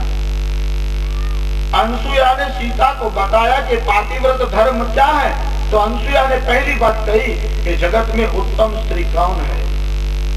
उत्तम ते बस असमन माही, उत्तम ते बस असमन माही, सपने हूँ आन पुरुष जग माही, सपने हूँ आन पुरुष जग माही, मध्यम परपति के कही कैसे, मध्यम परपति जो उत्तम स्त्री है वह अन्य पुरुष को जब देखती है तो वो पति के सिवा किसी की और देखती नहीं। पहली बात तो उत्तम ते बस असमन माही, सपने आन पुरुष जग माही। और मध्यम प्रकार की स्त्री कैसी होती है, जब पर पुरुष को देखती है और अपने से बड़ा है तो पिता मानती है, अपने समान है तो भाई मानती है, और अपने से छोटा है तो पुत्र के समान मानती है कि भ्राता पिता पुत्र निज जैसे। और अधम प्रकार की स्त्री कैसी होती है, कहते हैं कि मन में तो उसके पाप है, पर समाज के भय से जो पाप नहीं करती वे तो अधम प्रकार की स्त्री है। पर अनुसुया ने लिखा कि अधम से अधम कौन है, पति वंचक पर पति रति करई, पति वंचक पर पति रति रौरव नर कटल पसत परई, रौरव नर कटल अदम्य अदम स्त्री तो वे है पति वंचक, जो पति को ठग करके दूसरे पुरुष के प्रति आसक्ति रखती है, वे तो अदम्य अदम स्त्री है। ये अत्रि और अनुसुया जो थे, देखिए दत्त चरित्र जो है, जो दत्तात्रेय का भी एक चरित्र लिखा गया है, उसे दत्त पुराण कहते हैं। इतिहास पुराणों में जहाँ जहाँ दत्त की कथा आती है उनका संकलन किया है। 18 पुराणों में से दत्त पुराण नहीं है, उसमें ये चरित्र है कि अत्रि और अनुसुया के वहाँ भगवान विष्णु आए और उनका नाम दत्त है। दत्त के चरित्र का संक्षिप्त में वर्णन किया गया। अब आगे जो कथा है उसमें दक्ष यज्ञ ध्वंस की कथा है। जरा एक बार जय घोष करते हैं, फिर आगे की कथा का अनुसंधान करते हैं। श्री भागवत भगवान की जय, सुखदेव जी महाराज की जय। नमः पार्वती पतये, हर हर हर महादेव। एक बार देवताओं की सभा मिली और सभा में सभी लोग विराजमान थे। भगवान शंकर भी उस सभा में थे और दक्ष प्रजापति का वहां आगमन हुआ। देखिए, दक्ष प्रजापति को देवताओं का अधिपति बना दिया गया। तुलसीदास जी तो मानस में लिखते हैं कि असको जन्मा जगमा ही, कि प्रभुता पाई जाई मद नाही। ऐसा जगत में कौन जन्मा है कि प्रभुता प्राप्त हो और मद नहीं होता। देखिए, महाभारत में यह कथा है, पद्म पुराण में यह कथा आई है, शिव पुराण में यह कथा आई है, और तुलसीदास जी ने मानस में भी यह कथा लिखी है। भागवत में भी दक्ष यज्ञ का ध्वंस की कथा है। जब दक्ष को देवताओं का अधिपति बना दिया गया और एक बार देवताओं की सभा में दक्ष प्रजापति गए, इनको देखकर सभी देवता खड़े हो गए और दक्ष को सम्मान दिया, सत्कार किया। बाकी सब देवता तो खड़े हो गए मगर भगवान शंकर खड़े नहीं हुए। जब दक्ष प्रजापति ने देखा कि बाकी सब खड़े हो गए और ये शंकर जो है मेरा सम्मान नहीं करता, तो दक्ष प्रजापति के मन में क्रोध आया। देखिए, तो स्वयं से एकाध बच्चे लोग गए। जो दक्ष प्रजापति था उसके मन में बड़ा अहंकार था। उसके मन में विचार आया, सभी देवताओं ने मेरा सत्कार किया पर ये शंकर खड़े नहीं हुए। देखिए, दक्ष प्रजापति ने अपनी कन्या, जिनका नाम सती था, उनका शंकर के साथ विवाह किया था। इसलिए उनका रिलेशन क्या था, दामाद का और ससुर का था। भगवान शंकर संबंध में दक्ष प्रजापति के दामाद थे। दक्ष प्रजापति के मन में विचार आया, मैं उनका ससुर हूँ और ये मेरा सम्मान नहीं करते, तो दक्ष प्रजापति के मन में क्रोध आया। दक्ष प्रजापति आग बबूले हो उठे और अपशब्द कहने लगे। इन्होंने तो भगवान शंकर की भी निंदा कर डाली। दक्ष प्रजापति ने कहा, अरे स्मशान में रहने वाला, चिता की भस्म लगाने वाला, खोपड़ियों की माला धारण करने वाला, अरे मरकट लोचन, वानर जैसी आंखों वाला, ये भूतनाथ प्रेतनाथ। अब देखिए दक्ष प्रजापति ने तो यहाँ तक कह डाला, मरकट लोचन, वानर जैसे नेत्र वाला। आपके दिमाग की आंखों वास्तव में मरकट जैसी हो तो भी आपको नहीं बोलना चाहिए कि वानर जैसी आंखों वाला। अब दक्ष प्रजापति ने तो कह डाला कि ये तो मरकट लोचन, वानर जैसे नेत्र वाला है। देखिए हमने आपको बताया कि भागवत पर कई लोगों ने टीकाएं लिखी है। इसमें श्रीधर स्वामी की भी एक टीका है। श्रीधर स्वामी ने लिखा कि यह जो जिह्वा है न, उसकी अधिष्ठात्री देवी सरस्वती है, इसलिए वो भगवान शंकर की निंदा कर ही नहीं सकते। जो निंदावाचक शब्द है, श्रीधर स्वामी ने उनके भी स्तुति मूलक अर्थ लिखे हैं। उन्होंने कहा मरकट लोचन, यानी वानर जैसी दृष्टि वाले जो लोग हैं, उन पर भी जो अनुकंपा करते हैं वे मरकट लोचन है। तो वास्तव में भगवान शिव है भी ऐसे। हम कई बार कहते हैं, कई लोगों को तरह तरह के व्यसन होते हैं। कुछ लोगों को जर्दा का, तंबाकू का व्यसन रहता है। एक शेख को भी यह व्यसन था, बहुत समय से था। और ये लोग जो व्यसन करते हैं वो अपने पास ही सब सामान रखते हैं। कथा में जाए, प्रवचन में, कहीं भी जाए, कथा भले चल रही हो, धीरे से अपने बाएं हाथ में ऐसे, बाएं जेब में ऐसे हाथ डालेंगे और वो दो मुख की डिबिया रखते हैं। आगे से भी खुलती है, पीछे से भी खुलती है। और फिर उस डिब्बी को निकाल करके लेफ्ट हैंड को आगे करके, आप प्रसाद लेते हो तो दाया हाथ आगे करते हो, ये बाया हाथ आगे करते। फिर अंगुष्ठ, मध्यमा और अनामिका से उस डिब्बी को पकड़ करके बाएं हाथ से मुखोद्घाटन करते हैं। और ये जो दक्षिण हस्त की तर्जनी रहती है ना, उससे धीरे धीरे ऐसे ऊपर मारते हैं।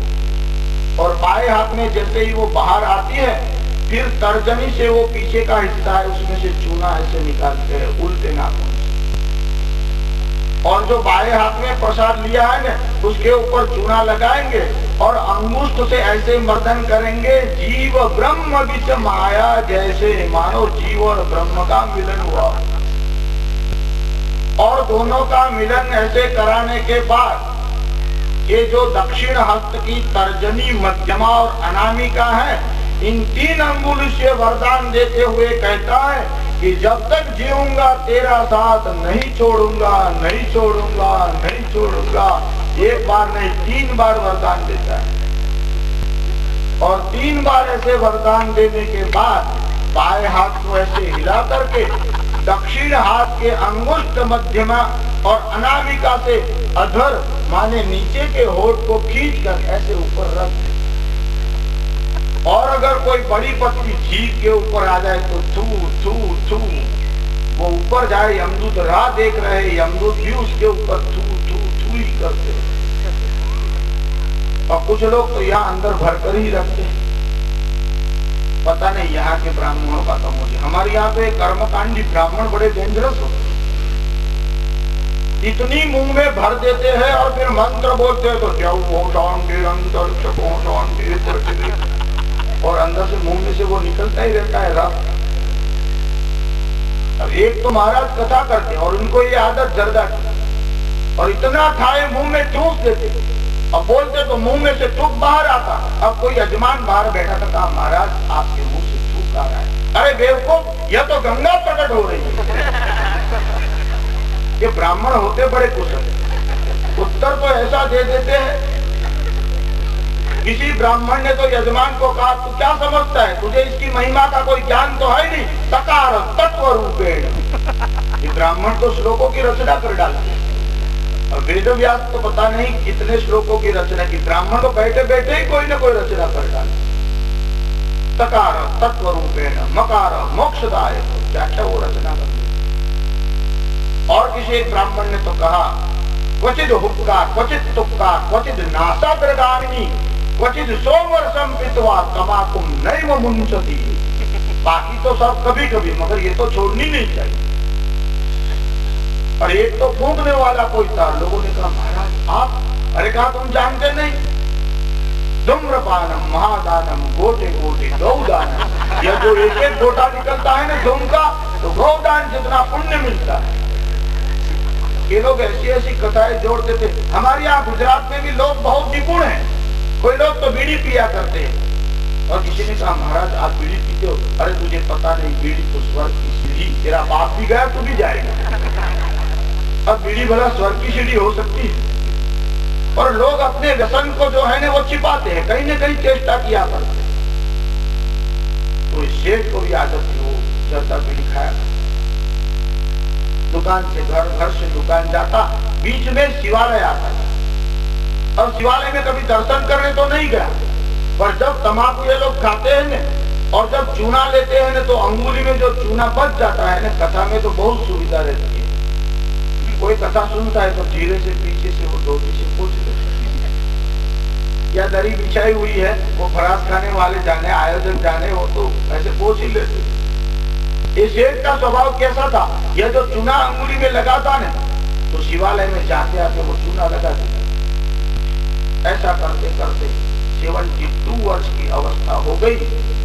यमदूत आए और उसे लेकर जा ही रहे थे कि भगवान शंकर के दूतों ने छुड़ा दिया और कहा अरे ये तो बड़ा दानवीर है, इसे छोड़। अब ऊपर ले गए, भगवान शंकर के पास ले जाया गया। यमराज ने कहा ये क्या बात है? शिव जी को कहा आपके दूतों ने हमारे दूतों को मारकर भगा दिया, और ये तो इतना व्यसनी है, ऊपर कैसे ले आए? भगवान शंकर ने कहा कोई शिवालय जो है वो जब निर्माण कराता है तो कितना पुण्य लगता है। सभी देवताओं ने कहा 10 लाख अश्वमेध यज्ञ का पुण्य मिलता। कहा अगर शिवालय बनाने की क्षमता न हो और केवल जीर्णोद्धार करा दे तो 1 लाख अश्वमेध यज्ञ का पुण्य मिलता है। कहने लगे, भगवान शिव ने कहा अगर जीर्णोद्धार की क्षमता ना हो और केवल व्हाइट वॉश करा दे, रंग करा दे, चूना लगा दे, तो बोले 1000 अश्वमेध यज्ञ का पुण्य मिलता है। इस सेठ ने 22 वर्ष में जाते आते इतना चूना लगाया, पूरे दीवार को ही व्हाइट बना दिया। और व्हाइट वॉश बनाने का पुण्य तो मिलेगा नहीं। ऐसे वानर जैसा कर्म करने वाले लोग, उनके पर भी भगवान अपना लोचन मानी कृपा दृष्टि बनाए रखते हैं। इसलिए तो भगवान का नाम मरकट लोचन है। ऐसे लोगों पर भी अनुकंपा करते हैं। भगवान शिव बड़े करुणावान हैं। तो कहते हैं कि दक्ष प्रजापति ने भगवान को अपशब्द कहे, मगर भगवान शांत बने। फिर भी दक्ष प्रजापति को चैन नहीं मिला, क्योंकि इसके भीतर में रिवेंज, बदले लेने, बदला की भावना थी। दक्ष प्रजापति ने मन में सोचा ऐसा कोई मौका आवे कि मैं भी भगवान से बदला लूं, और जानबूझकर दक्ष प्रजापति ने एक यज्ञ का आयोजन किया। आयोजन तो बड़ा विशाल था, सबको निमंत्रण पत्रिका दे दी गई, केवल भगवान शिव को नहीं बुलाया। देखिए भागवत की कथा हो, निमंत्रण पत्रिका न आवे तब भी आप पहुंच सकते। हाँ, लग्न में तो ये आवश्यक है कि पत्रिका पहुंची कि नहीं पहुंची। अब भागवत कथा है, सत्संग हो रहा है, इसके लिए निमंत्रण की आवश्यकता कहाँ? पर ये तो यज्ञ हो रहा था और स्वार्थ के लिए कर रहा था। दक्ष प्रजापति के मन में बदले की भावना थी, सभी को निमंत्रण दिया, केवल भगवान शंकर को निमंत्रण नहीं दिया। और भगवान शंकर सती के साथ हिमालय पर बैठे हुए, और जिनको निमंत्रण मिला वे सब सज धज कर प्रसन्नता से गीत गाते गाते दक्ष प्रजापति के वहां जा रहे। और देवता लोग विमान में बैठ करके आकाश मार्ग से जा रहे थे, और जब ये विमान उड़कर आकाश मार्ग से जा रहे थे, सती ने देखा और भगवान शंकर से पूछा। एक समय आकाश में उड़ते देखे विमान, जिसमें चढ़ सुर सुंदरी करत मनोहर गान। जब विमानों को देखा और देवताओं की स्त्रियां उसमें जा रही थी, तो सती ने भगवान शंकर से पूछा, ऐ विमान कहाँ जाता है, कहिए कृपा निधान। आप आप तो करुणा के महासागर है और आप अंतर्यामी है, आप तो सर्वज्ञ है। हे प्रभु कहिए ये विमान कहाँ जा रहे हैं? भगवान शंकर तो जानते थे वे तो अंतर्यामी है, त्रिकालज्ञ है, सर्वज्ञ है। वे तो दक्ष प्रजापति की मनोभावना को जानते थे। और जब सती ने पूछा तब भगवान शंकर ने कहा कि तेरे पिता के यहाँ एक बहुत बड़े यज्ञ का आयोजन हो रहा है और ये सभी जो देवता हैं वे अपनी स्त्रियों के साथ वहां जा रहे हैं। ये यज्ञ बड़ा विशाल होगा, इसमें सभी देवताओं को निमंत्रण है। जब सती ने जाना कि पिता के यहाँ यज्ञ इतना बड़ा हो रहा है तो इसके मन में इच्छा हो गई। भगवान शंकर को हाथ जोड़ करके कहने लगी, हे शंकर हे पशुपति हे त्र्यंबक भूतेश, पितु गेह जइयो मुझे आज्ञा देव महेश। पिता के घर में ऐसा यज्ञ हो रहा है और मैं आपकी आज्ञा चाहती हूँ कि आप मुझे आज्ञा दो, मैं उस यज्ञ में जाना चाहती हूँ। भगवान शंकर ने कहा, अरे पंकजाक्षी तेरे पितु ने एक यज्ञ रचा है अति सुंदर, सम्मिलित उसी में होने को यह जाते हैं सारे सुरवर। ये सुर सुंदरिया गाएगी, बाजे गंधर्व बजाएंगे, वीणा पाणी नारद मुनिवर वीणा कौशल दिखलाएंगे, मंडप वितान तनवाएंगे, कदली के स्तंभ रचाएंगे, फिर ध्वजा पताका तोरणादि सर्वत्र सजाए जाएंगे। वह यज्ञ बड़ा भारी होगा, सुरवर मुनि मनहारी होगा। यज्ञ ऐसा सुंदर होगा, हम आपको क्या बताए। सती को संबोधन करते हुए भगवान शंकर ने कहा, अरे पंकजाक्षी, पंकज कहते हैं कमल, और जिनके नेत्र कमल जैसे हैं इसलिए पार्वती को कहा अरे पंकजाक्षी। देखिए आप भी अपनी पत्नी से बात करते हो तो ऐसा ही बोलते होगे नहीं, हे कमल जैसे आंखों वाली, हे मीन जैसे नेत्रों वाली, भले ही कौड़े जैसे हो, नींबू जैसे हो, मगर आपको भाषा तो भगवान शिव जैसी बोलनी चाहिए। देखिए स्त्रियों को राजी करने का काम तो बहुत सरल है। शास्त्रकारों ने दो उपाय बताए। एक तो इनके स्वरूप का वर्णन करो, ओहो देवी आप साक्षात रमा जैसी, लक्ष्मी जैसी दिखती, भले महाकाली हो। ये आपको मन में सोचना है, हाँ बाहर नहीं बताना है। अगर भाई के यहाँ से, बाप के यहाँ से नई साड़ी लेकर के आए और पहन करके आपके सामने खड़ी हो जाए तो आपको एकदम देखते ही एकदम आश्चर्य के साथ, प्रसन्नता के साथ पहले तो उद्गार निकालना चाहिए, आप क्या देवी लग रही है, भले सूर्पणखा जैसी दिखती है। ये आप सब मन में रखना, बाहर प्रकट करोगे तो कल से कथा में आना बंद हो जाएगा। एक तो जरा आपको वर्णन करना है, स्तुति करनी है, और दूसरा काम जब भोजन करने के लिए बैठो तो जरा स्तुति, क्या रसोई बनाई, क्या रसोई। अब एक व्यक्ति कोई कथा में आता था और घर में पत्नी के साथ हमेशा झगड़ा होता था। इसने सुन लिया कि महाराज श्री ने दो युक्तियां दिखा दी है, एक तो वर्णन करो और दूसरा रसोई की प्रशंसा करो। उसने निश्चित कर दिया कि आज घर जाकर इस मंत्र का जो शास्त्र जी ने दिखा है उसका प्रयोग करना। अब जैसे ही कथा से छूट कर घर गया तो बाहर बैठी हुई मुंह खुला हुआ था, वो तो कथा में जाती नहीं थी और वो जावे तो भी इनको कोई काम धंधा है ही नहीं, बड़े भगत बन गए। अब ये तो कथा से इसलिए तो निश्चित कर लिया था मधुर वचन बोलना है और शास्त्री जी ने जो युक्ति सिखाई है उस मंत्र का उपयोग करना है। जैसे ही अंदर गया कहा कि भोजन तैयार है, कहाँ वहां रखा है, ले लो अपने आप, तो उसका तो बोलना वैसा ही था। वो तो अंदर गया रसोई घर में तो टोकरी के नीचे थाली तैयार रखी, तो वो टोकरी हटाई, थाली निकाली। इतने में तो वो बाहर से अंदर आकर जरा दूर खड़ी हो गई और इसने वो पहले वाला मंत्र सुन लिया था, एक तो वर्णन करो रूप का और दूसरा रसोई का। अब रूप का वर्णन का तो मौका था नहीं, अभी तो रसोई हाथ में थी। और जैसे ही वो दाल बनाई थी, चाहे मूंग की होगी, तुअर की होगी, और दाल का जैसे ही उसने एक बार से रसास्वादन किया और उद्गार निकाला, आहा क्या दाल बनी। अब इसको पता नहीं था, ये तो कथा में आ गया और इसका समय आ गया था कि वो रसोई बना नहीं सकती थी, इसलिए पास वाली किसी स्त्री को बुला करके दाल बनाई थी। यह तो इसको पता ही नहीं था, और इसने एकदम उद्गार निकाला कि अब ये वहां खड़ी थी और ऐसे ही कमर पर हाथ रख करके आज तो दाल अच्छी लगेगी नहीं, पास वाली तो तुम्हारी माँ लगती हो। बहनों के वचन बड़े मधुर होते हैं, माताएं बड़ा मधुर बोलती है। शास्त्रकारों ने तो बहुत गुण लिखे हैं स्त्रियों के, कितने कितने गुण है। अरे पुरुषों में जो बुद्धि होती है और पुरुष जो आहार करते हैं, स्त्रियां तो सभी में आगे है। आहार द्विगुणम स्त्रीणाम, स्त्रियों का आहार दुगुना रहता है। क्यों? जब काम करती है ना, हमारे यहाँ गुजरात में पूरन पोली बनाते, आप लोग समझते हो पूरन पोली क्या बोलते हो? आप लोग पूरन पोली बोलते हो, वेड़वी बोलते हो? हाँ, वेड़वी भी बोलते। भोजन करते समय तो 2 ही खाती है, मगर बनाते समय मावा तो 4 पोली का खा ही जाती है। आहार द्विगुणम स्त्रीणाम, स्त्रियों का आहार दुगुना होता है। और बुद्धि तासाम चतुर्गुण, बुद्धि तो पुरुषों से 4 गुनी होती है। बुद्धि के विषय में तो हम आपको क्या बताएं? ये दर्शन करने जाती है ना प्रातः काल में, सुबह सुबह मंगला के दर्शन के लिए दौड़ के, और कहीं 8 बजे 9 बजे पता नहीं कब कब वो दौड़ती रहती।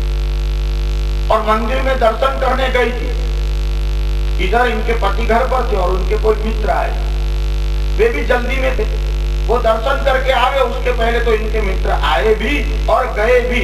और इसने जैसे ही मंदिर से आकर घर में प्रवेश किया, प्रवेश करते ही पूछा कौन आया था। इसको कैसे पता चला कौन आया? 2 जन आए थे, ये भी पता चल गया। अब इसने क्या किया, शरबत तो बनाया मगर ग्लास वही रखे थे, हटाए नहीं। ऑब्जर्वेशन उनका इतना शार्प, 2 ग्लास देखे, तीसरा उसके पति का, पहचान गई कि 2 जन कोई आए। बुद्धि तासाम चतुर्गुण, बुद्धि तो 4 गुनी होती है। अब उपयोग कहाँ करते हुए अलग बात है, बाकी बुद्धि तो बहुत है स्त्री। भगवान शंकर ने कहा, अरे पंकजाक्षी तेरे पितु ने एक यज्ञ रचा है अति सुंदर, सम्मिलित उसी में होने को यह जाते हैं सारे सुरवर। ये सुर सुंदरिया गाएगी, बाजे गंधर्व बजाएंगे, वीणा पाणी नारद मुनिवर। देखिए उस यज्ञ में स्वयं देवर्षि नारद जाएंगे और देवदत्तम इमाम वीणा, जो स्वयं भगवान विष्णु ने वीणा दी है, उसका वो वीणा वादन करे। यज्ञ तो ऐसा बड़ा होगा कि ऐसा यज्ञ कहीं देखा नहीं जाएगा, कि सूर नर मुनिबद हारी होगा, देवताओं के चित्त को भी खींच लेगा, ऐसा यज्ञ होगा। जब सती ने सुना तो मन में इच्छा हुई, ऐसा बड़ा भव्य यज्ञ हो रहा है, मुझे भी आज्ञा दो, मैं चाहती हूँ कि मैं यज्ञ में जाऊं। भगवान शंकर ने कहा, सती पिता के यहाँ जाना हो तो निमंत्रण की जरूरत नहीं होती। शास्त्रों में लिखा है कि यद्यपि पितुमितु गुरु के घर जाने में कछु अपमान नहीं। पिता के घर जाना हो, मित्र के घर जाना हो, गुरु के घर जाना हो, देव मंदिर में जाना हो तो निमंत्रण की आवश्यकता नहीं होती। पर जहाँ वैर आपस में हो वहाँ जाने में कल्याण नहीं।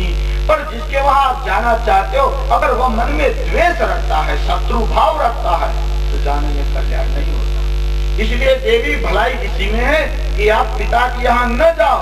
पर सती माने, सती ने जरा हट किया और अति आग्रह करते हुए भगवान शंकर से कहा, हे शंकर, हे पशुपति, हे त्र्यंबक भूतेश, हे प्रभु, पति के घर जाने की मुझे इच्छा है, आप आज्ञा दें। जब शंकर ने देखा नहीं मानेगी यह बात, कि नारी हठ जग विदित है, उसमें नहीं कुशलात।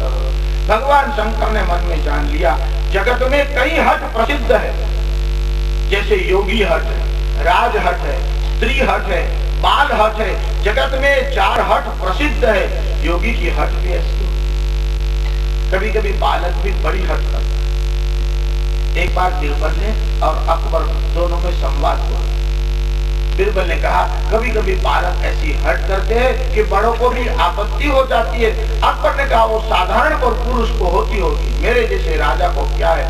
बीरबल ने कहा जो ये बालक को राजाओं को भी ऐसी स्थिति में ला देते हैं। अकबर ने कहा कैसे? बीरबल ने कहा चलो मैं 10 मिनट के लिए वो बच्चे जैसे करते हैं ऐसा अभिनय करता हूँ। वो मिमिक्री वाले करते हैं ना, तो बीरबल ने क्या किया? बच्चे जैसा अभिनय। अब वो रोने लग गया। अकबर ने कहा अरे भाई क्यों रोते हो, क्यों रोते हो? अब वो रो ही रहा है, बता ही नहीं रहा। बोले बताओ, तो ऐसे कंधे ही ला रहा है। अरे है क्या? बोले खाना। तो खाओ। क्या खाना है? मुझे तो गन्ना लेना है। अब इस सीजन में गन्ना कहां से? अब ये कह रहा है मुझे तो गन्ना चाहिए। अकबर ने सेवकों को बुलाया और कहा जाओ घोड़े पर बैठकर चारों दिशाओं में जाओ और जल्दी से जो भी भाव में मिले गन्ना लेकर जाओ। और एक सेवक गया उत्तर में और वहां से गन्ना लेकर 10 मिनट में तो हाजिर हो। लो गन्ना खाओ। अभी भी वो कंधे ही हिल सकते। बोले अब क्या है? बोले छिलके कौन निकालेगा? सेवक को कहा छिलके निकाल दे। अब कहा कि धोना है, तो भी धोया तो भी रोना जारी। बोले अब क्या है? बोले काट के दो। कहा कि इसको भी काट। अब काट दिया, अब रोने लगा। बोले अभी क्या है? बोले काटा क्यों है इसको? मुझे तो पूरा चाहिए। अब बोले कि भाई पूरा ये काटा हुआ है। नहीं मुझे तो पूरा चाहिए, साबुत दो। अब अकबर का बात दिया तो काटा हुआ पूरा हो सकता है क्या? बच्चे ऐसी ऐसी हट करते हैं, राजा भी करते हैं, योगी भी करते हैं।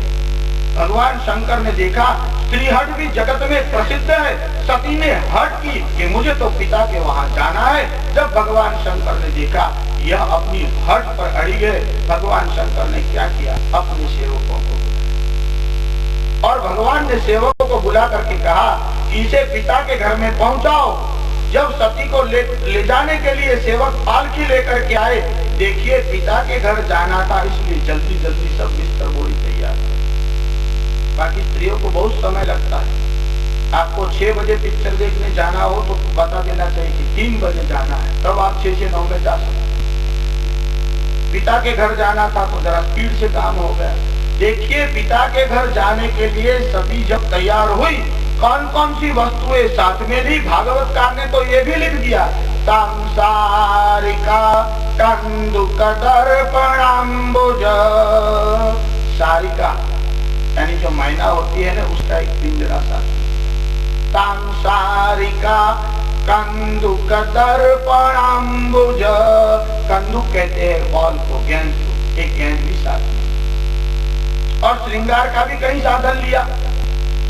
देखिए भगवान आद्य शंकराचार्य ने माँ पार्वती की स्तुति की है।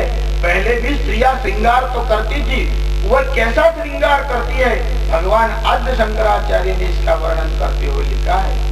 मुखे ते तांबूलम नयन युगले जलकला ललाटे कश्मीरम विलसति गले मौक्तिकलता स्फुरत् कांची साटी पृथुकटि तटे हाटकमयी भजामि त्वां गौरी नगपति किशोरी मविरतम।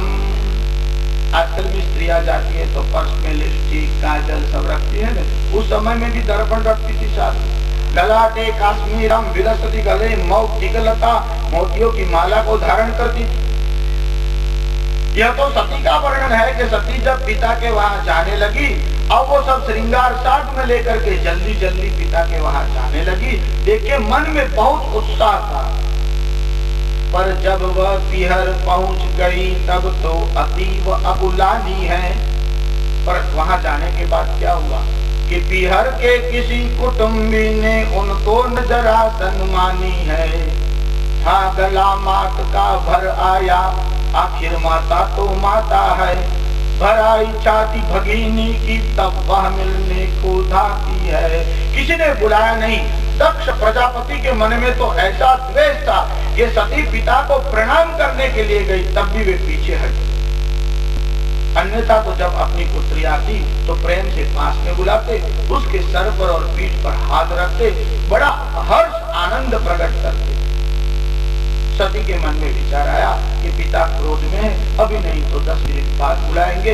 ऐसा सोच करके शांत हो गई। मन में विचार आया लाओ मैं यज्ञ मंडप को देख करके आती हूँ। जहाँ यज्ञ मंडप बनाया हुआ था सती वहां क्या देखती है? यज्ञ मंडप में सभी देवताओं का भाग है, वहां तो रुद्र कलश भी होना चाहिए, पर सती ने देखा कि वहां रुद्र कलश नहीं रखा। अपना अपमान हुआ तो कोई बात नहीं, मगर कोई पति का अपमान करे आर्य नारी सहन नहीं कर सकती। सती ने मन में विचार किया, पिता क्रोध कर दे, मुझे न बुलाए कोई बात नहीं, आशीर्वाद न दे कोई बात नहीं, मुंह से नहीं देते शायद अंतःकरण से देते होंगे, पर यहाँ तो शंकर का अपमान हुआ है। अब सती से बर्दाश्त नहीं हुआ। जब सती ने देखा कि भगवान शंकर का अनादर हुआ है, सती मन में सोचने लगी, जो शंकर का अपमान करता है उसी से मेरा जन्म हुआ है, यह देह पिता से उद्भव है, अतएव यह भी अपराधी है। जो भगवान शंकर से द्वेष रखता हो उसका तो मुंह भी नहीं देखना चाहिए, और उसी के वहां मेरा जन्म हुआ है, इसलिए अब इस देह को मुझे नहीं रखना है। ऐसा संकल्प करके सती ने अपने शरीर छोड़ने का संकल्प, और जैसे ही योगाग्नि का स्मरण किया, अंगुष्ठ में से योगाग्नि प्रकट हुआ, और जैसे ही योगाग्नि प्रकट हुआ, सती ने अपने शरीर को उस अग्नि में झोंक दिया, और सती का शरीर अग्निमय ज्वालामय हो गया। भगवान शंकर के जो गण साथ में गए थे उन्होंने देखा, उनको बड़ा क्रोध आया, और भगवान शंकर के गणों ने क्या किया, मंडप के बांस उखाड़ लिए, लोगों के लगे फोड़ने सर, ऋषि मुनि गंधर्व सभी लगे भागने इधर उधर। जब भगवान शंकर के गणों को क्रोध आया, सब लोग अपनी रक्षा करने के लिए इधर उधर भागने लगे। कुछ गण भागे कैलाश गए, भगवान के कोई सेवक कैलाश पर जहाँ भगवान शिव जी विराजमान थे वहां पहुंच गए, कि कुछ गण भागे कैलाश गए, शिव जी को हाल सुनाया है, और शिव जी को समाचार दिया कि कैसा भारी अनर्थ हुआ है। शिव जी समाधि में थे, जब भगवान शंकर के पास सेवक पहुंचे, भगवान शंकर ने पूछा क्या हुआ, सेवक ने कहा बड़ा अनर्थ हुआ है, आपका अनादर सती सहन न कर सकी, और उन्होंने अपने शरीर को योगाग्नि में छोड़ दिया। जब भगवान शंकर ने सुना तो इतना क्रोध आया भगवान को, सुनकर मृत्युंजय की छाती हिल उठी और दहक उठी, हो गए नेत्र सब रक्त वर्ण, मन में क्रोधाग्नि भड़क उठी। स्फुरमाणोष्ट क्रोध के कारण उनके होठ कांपने लग गए, पूरा शरीर रोमांच से एकदम कांपने लग गया, और भगवान शंकर ने अपनी जटाओं को खोल दिया, अपने मस्तिष्क को हिलाया, उसमें से एक बाल लेकर के भगवान शंकर ने फेंका, और उसी में से वीरभद्र नाम का एक गण प्रकट होकर आया। भगवान शंकर के सामने हाथ जोड़कर खड़ा हो गया और कहा कि प्रभु क्या आज्ञा है कहिए। भगवान ने अपने उस गण को बुलाया कि पुनि वीरभद्र को बुलवा कर आज्ञा दी शीघ्र प्रयाण करो, दक्ष का यज्ञ विध्वंस करो, देवों का मर्दन मान करो। जाओ और दक्ष प्रजापति को दंड दो, यज्ञ का ध्वंस करो, बस आज्ञा की देर। आज्ञा पाकर वह वीरभद्र दक्ष के पास पहुंचा सत्वर। भगवान की आज्ञा होते ही यह जो भगवान का वीरभद्र नामक गण था दक्ष प्रजापति के यज्ञ में पहुंच गया, दक्ष प्रजापति को पकड़ा, और भगवान ने जैसे ही कहा था क्रूर दंड दक्ष प्रजापति को दिया। जो जो देवता वहां गए थे सभी को दंड मिला। इतने में भगवान शंकर भी वहां आ पहुंचे। देवताओं ने प्रार्थना की, प्रभु आप तो करुणा के महासागर हो, दक्ष प्रजापति ने गलती की है, आप इनकी भूल को क्षमा कीजिए। देवताओं ने भगवान शंकर की स्तुति की। देखिए भगवान को क्रोध आया, दंड तो दिया, दक्ष प्रजापति का मस्तिष्क काट करके उस अग्नि के कुंड में डाल दिया। फिर भगवान शंकर ने बकरे का मस्तिष्क काट करके दक्ष प्रजापति के धड़ पर लगा दिया। इस पूरी पृथ्वी पर प्लास्टिक सर्जरी का प्रयोग सबसे पहले किसी ने किया हो तो भगवान शंकर ने पहले पुत्र पर प्रयोग किया, फिर ससुर पर किया। गणेश का मस्तिष्क कटा तो हाथी का मस्तिष्क लगा दिया, और ससुरे का काट दिया तो बकरे का लगा दिया। ये दक्ष प्रजापति को बड़ा अहंकार था, जैसे बकरा मैं करता रहता है। दक्ष प्रजापति के मन में भी मैं ये कर रहा हूँ, मैं देवताओं का अधिपति हूँ, मेरा सम्मान नहीं किया, इस प्रकार का बड़ा अहंकार था। इसलिए भगवान ने दंड दिया। जो बहुत अहंकार करता है वो बकरा बनता है या तो बकरी बनती है। दक्ष प्रजापति के धड़ के ऊपर बकरी का मस्तिष्क लगाया गया। सभी ने भगवान शंकर की स्तुति की। सती ने अपना शरीर छोड़ दिया। अपना शरीर छोड़ने के बाद दूसरे जन्म में सती हिमालय के वहां पर्वत की पुत्री होकर के आई, इसलिए उसका नाम पार्वती हुआ। हिमाद्रैः संभूता सुललित करैः पल्लवयुता। हिमाद्रैः संभूता, हिमालय के वहां सती का प्रादुर्भाव हुआ और पार्वती नाम पड़ा। पार्वती ने बहुत तपस्या की और पुनः भगवान शंकर से विवाह हुआ। रामचरितमानस में भी यह कथा आई है। दक्ष प्रजापति को दंड दिया, फिर पुनर्जीवित किया और दक्ष प्रजापति के धड़ के ऊपर बकरे का माथा लगाया। दक्ष यज्ञ के विध्वंस की और सती ने जो अपना शरीर छोड़ा, उसके बाद पार्वती के रूप में उनका जन्म हुआ। दक्ष प्रजापति के चरित्र का अर्थात यज्ञ के ध्वंस की कथा का विचार किया। कल ध्रुव चरित्र का अनुसंधान करेंगे। श्री रामचंद्र भगवान की जय। बाल कृष्ण लाल की जय। गोवर्धन धरण की जय।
विधि वसिष्ठ अरु शक्ति पराशर व्यास देव शुक गौड़ प्रभु की आरती ओम शिव नारायण की। आरती ओम शिव नारायण की।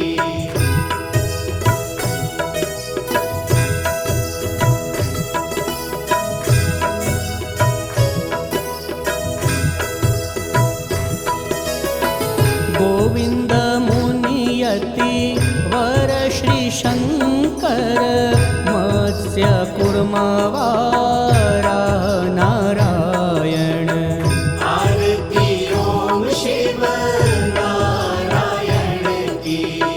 आरती ओम शिव नारायण की।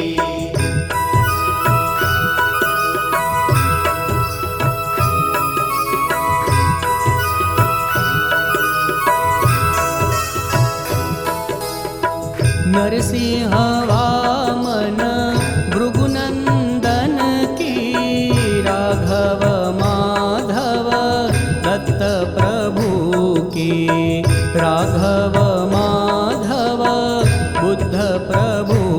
की। आरती ओम शिव नारायण की। आरती ओम शिव नारायण की।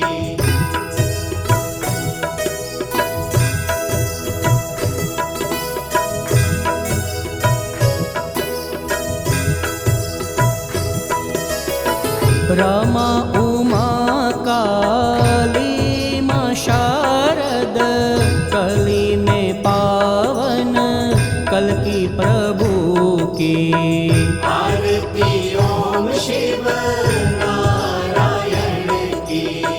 आरती ओम शिव नारायण की। आरती ओम शिव नारायण की। द्वैत निकंदन पावनकारी। आरती ओम शिव नारायण की।